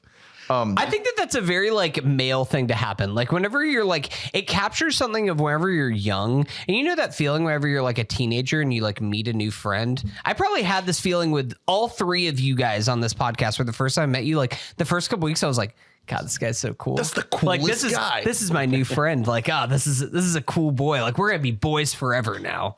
And that's just what this film is capturing is what is that feeling, but you're in your 40s. Yeah, and then you got let go. Yeah, from the group, and then you ask them to do a boxing match, and you take it a little bit too far. Yeah, and then you put soap in your mouth, and you run through a glass window, glass door. Him putting soap in his mouth is one of the funniest scenes I've ever seen in my life.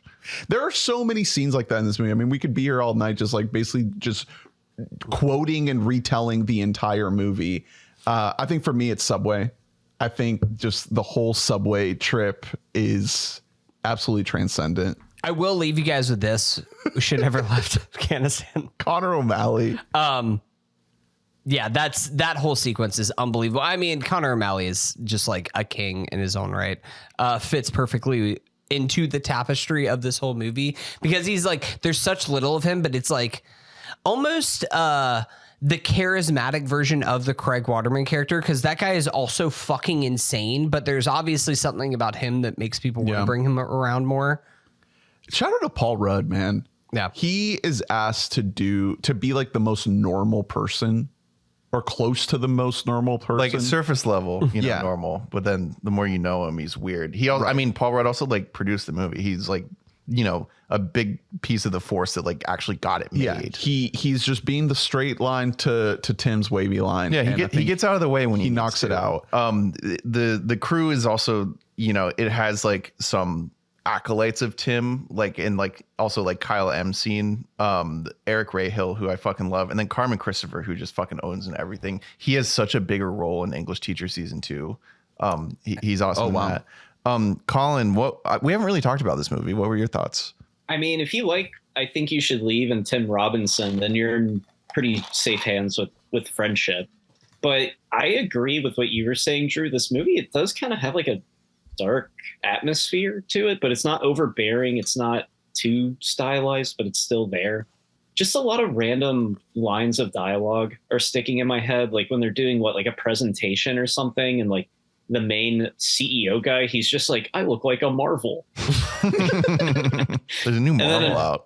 No spoilers. I heard it's nuts. People are going crazy. And then referring to the busty daughter line, there's a scene where Tim Robinson's character, he's like mocking the dad, and he's like, why are bad people bad? So the something about that just stuck with me. It kept going, and I was never bored. I was like, this could just keep going, and I would still be into it just as much. So, and that's the sign of a great comedy, is when you just want to keep hanging with it, even if it is this really uncomfortable, overbearing person that you're watching. Did you watch The Chair Company? No, I haven't seen it. I mean, it's Andrew DeYoung as well. It's so with okay. Tim. I was curious about him because I was like, who is he? He's just a guy who made Friendship. So hearing that he's attached to The Chair Company kind of, seems to be like, okay, there's like a spark of like more to come with Tim Robinson and him involved. You know how in this movie you kind of get this different side of Tim, right? Like we saw some sides with Detroiters, with I Think You Should Leave, very sort of down the middle sketch comedy realm. This gives you a new form. Chair Company takes that to a whole nother level. Yeah. Chair Company is We'll talk about it next week whenever I finished. We'll get into it. Chair Company is like, if you take the whole shtick and you apply it to like a David Fincher like thriller, like conspiracy thriller, basically. All right.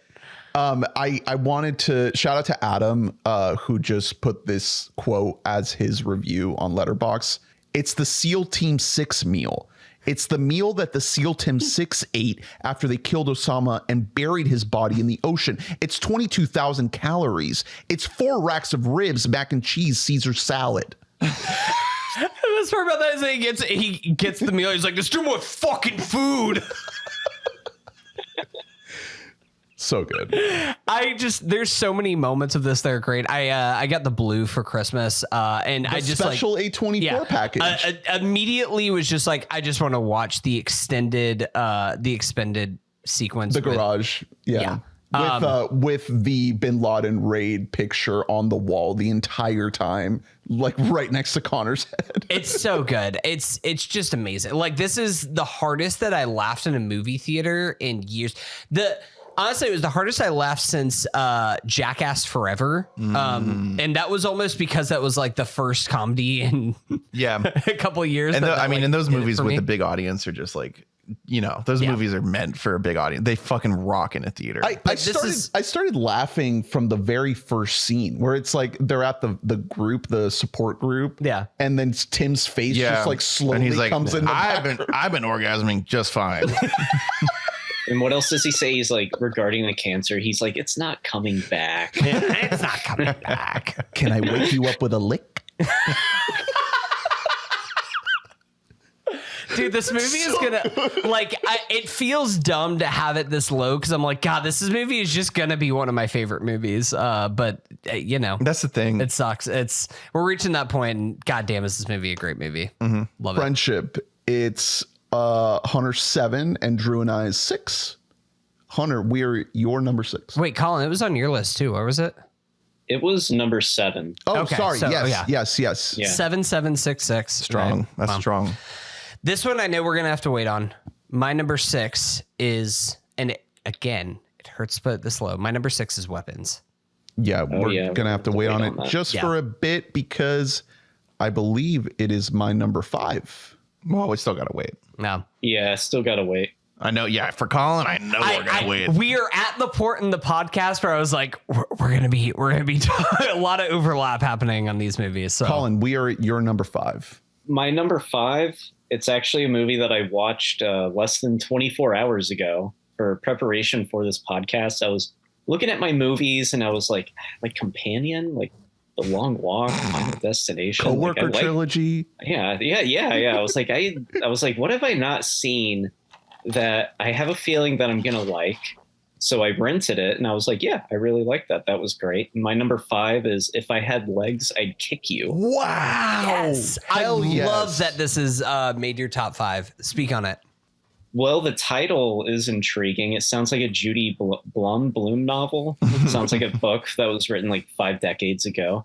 I've always really liked Rose Byrne, but she's never really had like a starring role. 28 And- weeks later. Insidious? Yeah. She was good in that. It's just a great drama that's an ode to just everything in life just being a complete disaster. And it's her face for pretty much like every single shot. It's very unglamorous and she just nails it. It's like almost 2 hours. I was never bored. I was always on board. It's very unpredictable, but it never really crosses a line until probably the end. But that's like the culmination of the movie, so it should kind of cross a line there. Conan O'Brien playing this like pompous ass of a therapist. He was give me more movies with Conan. Between this and what was the Froggy Mountain movie or the Please Don't Destroy. yeah. I know that was Yes. really high on your list. Yeah, it was. And what was that, 23? But yeah, anxiety inducing, stressful, but that's what you want from like drama. You want to see people go through hardship in life, and just shows that motherhood is kind of stressful. She didn't. Yeah. You're watching fucked up. You're watching a character that just doesn't have any like support at all. And it's a very realistic take on children. I don't have children, but I have friends who have young kids, and this movie nailed it. Just them complaining about like the most like minute thing, like when it's flooding and like her daughter's like, I don't like the way the water feels on my socks. It's like, that's not something you actually like need to complain about. Like that's not a actual complaint. Our house is flooding right now. Please, I can't. I think, the deeper wrinkle of this whole thing is that it's a child that is ill. And she is, you brought up the point about she has no support. I think this movie is an indictment of America's like healthcare system in a lot of ways, and how when you have a sick child, you are on your own. You don't have any type of support. And then on top of that being, a mother and, quasi single mother, we find out that, there is a dad. Yeah, one of the great reveals whenever you find out, I don't want to spoil who it is. Terrifying reveal, But and it makes so much sense, and it's like, this is perfect. When they reveal who the father is, it was like I kind of like clapped in my seat a little bit. I was like, bravo, you really did it. You hear his Perfect voice casting. multiple times throughout the movie, and the whole time you're like, I know this voice. Who the fuck is that voice? Who is this fucking guy? I mean, we can say it's Bradley Cooper as balls. I love this movie. I think that it didn't quite get to another level for me because it felt a little bit relentless in my view. I felt like it just kept hitting you over and over and over in the same spot and didn't do enough variation, in my opinion. But I had Rose Byrne in my 5 for the ballot for the critics group. I think she's phenomenal. The choice, like you said, Collin, this movie, like so much of it is just a close up of her face. Yeah. That is crazy. Yeah. What an idea to just, what is it, like 70-80% of the shots of this in this movie are just a close up of her face? Pretty much. Yeah, of just her reacting. That's an insane choice. I think for that reason, like whenever we're submitting our ballot, we separate actor and actress. But if we combine them, it'd be really hard not to put her at number 1, even ahead of a performance that we're going to talk about in the future. For a best actress, it was her and then A Country Mile to number 2 for me, because I think that she is phenomenal in this movie. We saw this movie together at a screening, and I was pretty floored by this movie. It didn't quite make my top 10, but this is kind of on that next tier for me, that I do love a lot of the stuff that's in here. To your point about being unrelenting, like should mention, one of the main producers of this movie is Josh Safdie, and there is a lot of Safdie in here, but also through the lens of just like the real horror is motherhood, and just like what that entails, not only just the aspect of giving birth, but how punishing that can be on your psyche, especially if you are a single mother. This is like one of the best depictions of postpartum that I've ever seen. Again, saying this is just like a dude without kids. Just a guy. I'm just a fucking guy.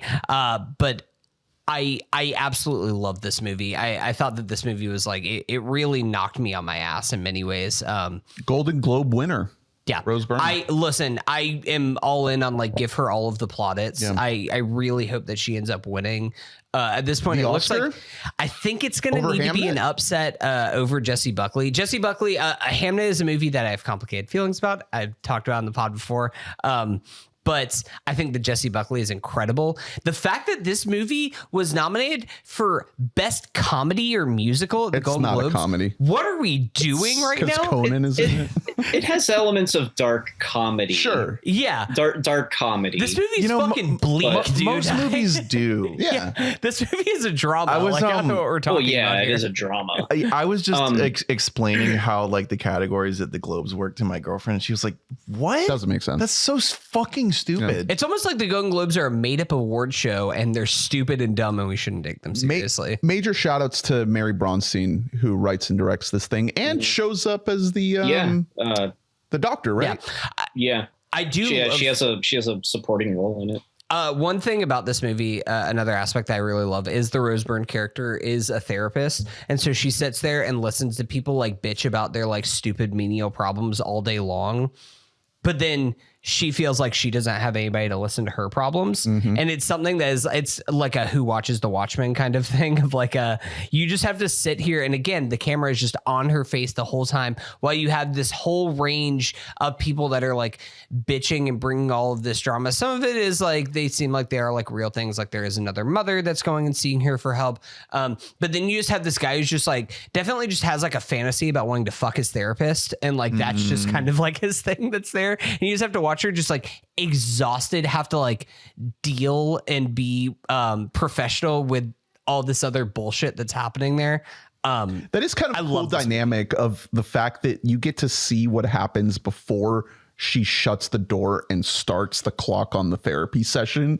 And so you're there with all of everything she's carrying because you just saw it happen. That's a pretty cool little device to do. Collin, any other thoughts on the movie before we move on?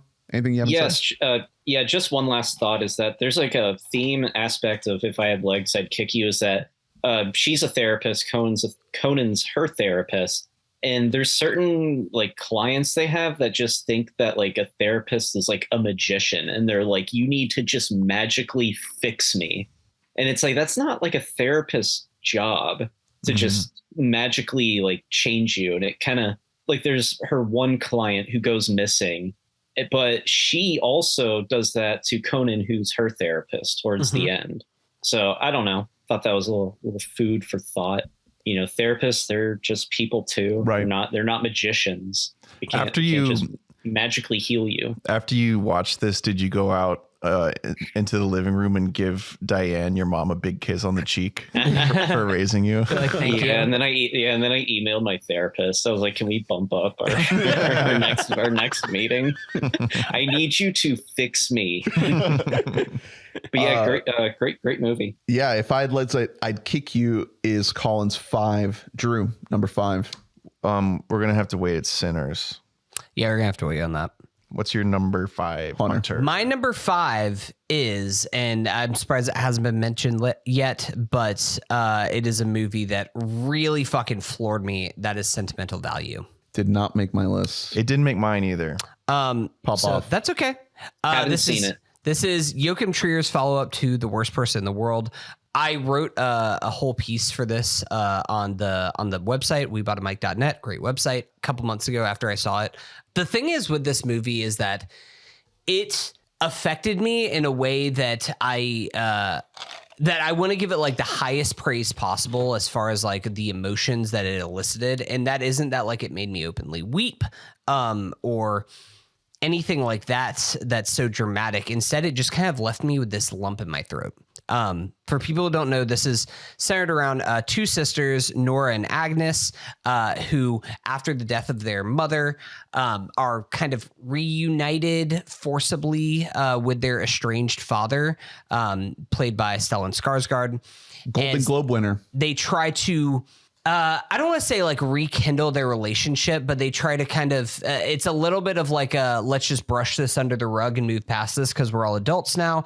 And there's a little bit of kind of trying to maybe use the trauma of your past in Stellan Skarsgård's case to just only be like, let me make art about my life and not acknowledge maybe the people that I've hurt along the way. But the whole time, there's this elephant in the room. There's this unspoken thing that's there that is really centered around how Stellan Skarsgård character Gustav was never really there for her children growing up because he was off going and making films. He is a filmmaker who's kind of like more in stage of his life. He's you get a glimpse of him where they're doing like a retrospective on him at it's not Cannes. It's where he meets the Elle Fanning character. Yeah, he's at some French or Italian. Might as well be Cannes. Yeah, they're at some kind of film festival, and they're doing like a retrospective on him because he's at the end of his life, and now he wants to kind of make this. He wants to make his Fabelmans, basically like the movie to describe like what made him him. I feel like it'd be. I feel like it's way worse than the Fabelmans. Well, yeah. But part of this story is that like he's trying to basically make the character of his mother, and he wants to cast his daughter, played by Renata Runski, seems normal, as his mother character. Yeah, so it's all the whole movie is just a big bunch of fucking reckoning with like family and like, you know, reconciling the past with the present and like deciding whether or not there's a future. Yeah, it's a lot of that. I think that what really affected me the most about this movie is that there is no big scene. There is no big like speech that's happening because that isn't really true to real life. Instead, like the most cathartic moment that you get here. Yeah, the closest thing is the last thing. The most cathartic moment that you get is actually between these 2 sisters. It's Renata Runski and Reinsve, excuse me. Reinsve. And Inga Ibsdottir Lilius, who plays the sister. I had her in my 5 for the ballot. But I had both of them for actress and for supporting actress because I think that their dynamic is so powerful. It is one of the great. Was a little stacked this year. It's one of the great sibling dynamics that like I've ever seen on film. Buy and maybe it. this fully buy it. Maybe this is something that I'm speaking as a younger sibling who in many ways was raised by my older sister. Shout out Heather. Like I would not be a live human being today if it wasn't for her. That like there's a line that happens towards the end of this movie where she's just like, why did you end up normal? Like, why did you not end up like me? And Inga Ibsdottir Lilius' character says like, because I had you. You were my older sister. Yeah, that's awesome stuff. And like that Great shit scene. and that is like the one moment where I'm like, the tears are coming now, man. Here they come. Like it's. Don't give away too much more. Okay. I don't want to get more into the plot of this. I do think this is a movie that's a little bit beyond the plot. There's this mechanic of the house that is, or this metaphor of the house that's used as a recurring narrative about like if the house could feel, if the house could kind of speak, that I think is so beautiful. This movie is just it's absolutely gorgeous in the way that it's shot, in the way that it's constructed in the screenplay. It hurts me to only put it at 5, to be honest, because I think there's another world where this would be my number 1 of the year, because I really love this movie so much. I really enjoyed it. I have it at, I think, at 15 right now. It was just one of those that I just had to bump out. But I think that what keeps me from being over the moon of this one is I feel like there's this wall by design. Exactly. That's the thing. And the characters. Yeah, it's on purpose. Like I had a lot of issues with really getting myself into the movie, but I feel like it's all the movie does what it's trying to do. Yeah. So it's hard to figure out. I think I could relate a little bit too closely to the characters. That was almost like it was like cutting a little bit too close to heart for so much of the story that you're seeing here. These people all have walls between each other and they can't quite connect. And all they can do is do this facsimile, this fabrication that approaches an honest conversation, but it never actually is. Well, I think that this movie is a little bit of a litmus test of, were you from a family of let's scream it out with each other, like let's fight this out and get to an answer? That's me. Or are you let's tiptoe around each other and we'll harbor a lot of resentment and one day we'll die? Yeah, because that's the family that I came from, and that's the family that's on display in Sentimental Value. There is no screaming it out. Like it's just kind of we're just gonna sit here and like maybe we'll try to just completely ignore this and we just all live in like happiness and rainbows, but like this is always just kind of there. Yeah, I could relate to that, like to those family dynamics a lot in this movie. I think I just took issues with the type of movie it is. I don't know. I had complicated feelings the entire time watching it, because I like what it's going for. I like what it's doing. Trier is like borderline a master. He can film like a motherfucker. Yeah. It looks amazing. The construction of it is beautiful. It's just very, very much like an art about art movie. Yeah. And sometimes those movies kind of get up their own ass a little bit. I think there are moments of this movie that it has fun with it. They get a little up its own butt. Like the Netflix joke. No, exactly. There's some fun there. The DVD birthday gift. I laugh at all those moments. It's good. What I struggled with is, this is, by design, it is a movie about rumination and about like, past, present, future, all sort of colliding. A lot of the time it felt like what we were watching was conversations about things that I would rather just see. Since we're watching a movie and you could just show me it instead. Sure. You know what I mean? Just go to the past and show me the past. Like I obviously that's not what this movie's trying to do. And so what we get is 3 like fucking powerhouse performances from people who are holding weight. Yeah. Like you can feel the years of weight on these characters, and you get to see those phenomenal performances. But there were a lot of times where I almost felt FOMO watching it, because it's like, I'd rather be dropped into different moments of your lives than the moments where you're just talking about the other moments in your life. Maybe it's like a European thing. Maybe it's like a Scandinavian thing. It definitely is. It's all these interactions is just the way they are, where they're never going to have the outbursts. No. So for me, one thing, maybe that is there is a cultural element to it, but this to kind of draw a through line to Collin's number 5, to If I Had Legs I'd Kick You. Like, this movie is, we're watching somebody's therapy session happening. Like, and that's kind of to the point about like, you are recounting the traumas through your own experiences and through your own words, as opposed to going back and seeing exactly the images as they happened. That felt more like therapeutic.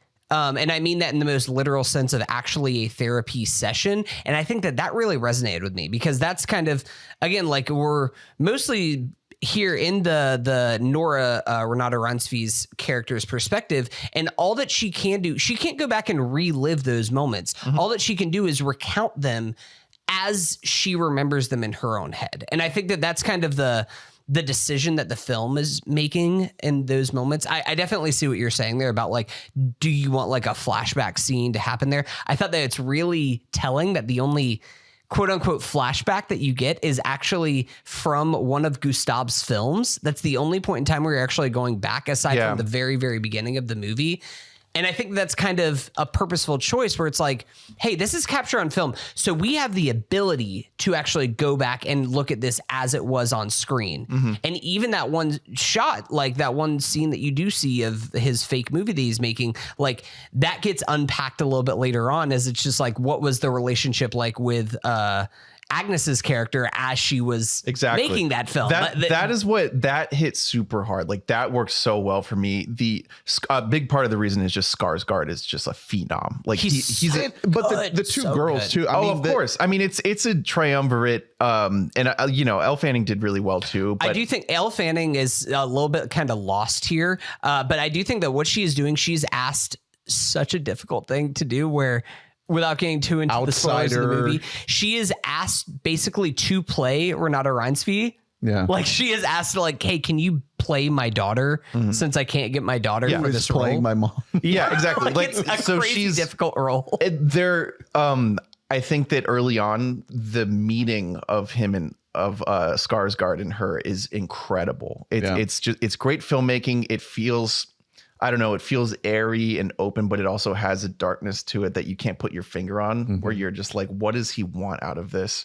When he hands her the script. I think, you know, I don't want to hold too much against the movie. I think it's just, we're coming off of The Worst Person in the World, which has such like a multi-layered approach. There's an energy to that movie. Exactly. There's just it's just filled with a lot more than the contents of this movie. This movie is filled with weight. Like it's filled with heaviness. That movie has layers to it that I still feel is very rare to get in a movie, where you're getting the depth, you're getting what this movie has too, which is like a narrator, which doesn't work very often, but a narrator giving you more depth because they're just telling you what's going on in the heads of these characters. But then also in Worst Person, you're watching her have the important experiences that are shaping her. And so I connected more with that viewing experience. I think this felt like it would make like a fucking gutting play. Sure. And that there are plays in the film. That's part of the narrative. He's really good at art about art stuff. Like he was great, the cartoonist stuff in the last one, but her plays. Oh my God. The cartoonist is amazing. Yeah. You just get, like, you see like just like R.P. Dilbert, the smallest snippet of like a play or like an old movie in this movie, and you're like, wow, I would bet you he had something really fleshed out, and he's just giving us like a piece. But you fully buy that there's a whole thing. He's kind of like trying to throw shade at plays a little bit. Like he's kind of trying to say that like movies are better than I don't plays. think so, because I don't think all. We're supposed to like Skarsgård. Exactly. You know? No, I think Skarsgård's like a fucking piece of shit. No, but then she reads the script and she says that like this is the real thing. Well, her plays are also like not that good. Yeah. Movies are better than plays. Let's go. I don't agree with that read on it, that like he's trying to come down as a definitive stance. If anything, that it's almost did look kind of cool though when the fucking lights start going and the bass. If anything, I think that what he is trying to show is that plays are a much more raw display of art than something where you're like behind the safety of, we have a camera crew here and we can do multiple takes. Whenever it's on you're on a break. Whenever you're on a stage, it's just like, this is it, brother. It's happening. Like it's happening right now, and you better be on it, or else like you don't get a second chance. If you're having a panic attack, you better still go out there. And I think that that's almost like that makes it more difficult. Like he's showing like this is true art on display right here. Not this fucking whatever the fuck, this posh, I'm at like a French film festival doing a retrospective on my life kind of shit. I didn't mean it to come off as binary. I think what I was trying to say is that like he probably feels like movies are a better way to deliver like a deeper sort of olive branch of emotional understanding. That's kind of what he's trying to say, is that you're able to communicate more like deeper layers of emotion. I think that it's just this character Skarsgård is, I mean, he's of a certain ilk, like a man of a certain age who is so singularly focused on his own pursuit that like even something really similar that his own daughter is so into, he doesn't fuck with. Yeah. You know what I mean? She's doing the thing that's closest to film. Right. And yet he's like, oh, he can't even be fucked to go see it. Cause he's like, all I care about is movies. The only way I'll care about you is if you're in the fucking movie. Well, it's again, it's like it's showcasing a very specific type of usually paternal figure. It can also be maternal as well, but like just that certain type of parental figure that's like, I can't relate to you unless you're me. And that's like a very real thing that like, you know, I think that there's an aspect to that to a lot of people who, especially if you grew up with unhealthy relationships with your parents, where it's like, it's almost like it's not only I can't relate to you, it's like almost like I don't have time to relate to you. Like that's a world I don't understand. And I kind of can't be bothered at this point to learn to understand it right now. So like, can we find some other common ground? Cause I'm not going to take the time to like really know the true you as you are expressing it through this medium. Yet another movie about the struggle of being a parent. The difficultness of it. Yeah. I'd say that this is also a dad-daughter relationship. It's a little bit more strained. It's like the struggle of being a kid, the child of a parent. Right. Yeah. Got to shout out the whole like interlude of all the faces blending into each other. Oh, that's such an evocative. The craft of this movie is phenomenal. Also, Joachim Trier. The opening of the whole house, the history of the house becomes like a recurring thing throughout the film. Love that. Also, when we're in our 70s and I come back to ask you guys to do this podcast again, will you also limp around? And then I question everything. And I bail. Well, then you'll call up Collin and be like, Collin, how's your voice sounding these days? It would be, yeah, exactly. It would be like, you'd come and see us and we'd be like, yeah, man, I loved it. We'd sound like RFK. I totally got this to do the pod. Anyway, so good. What do we got next? I think we can call part 1 there. Okay. Sentimental Value is Hunter's number 6. 5. Sorry. Yes. We're at top 4s. Number 5. So that's part 1. Stick around for part 2, which will include honorable mentions and shout outs from the WBAM fam. We'll see you there. Thanks for listening. Bye. Bye.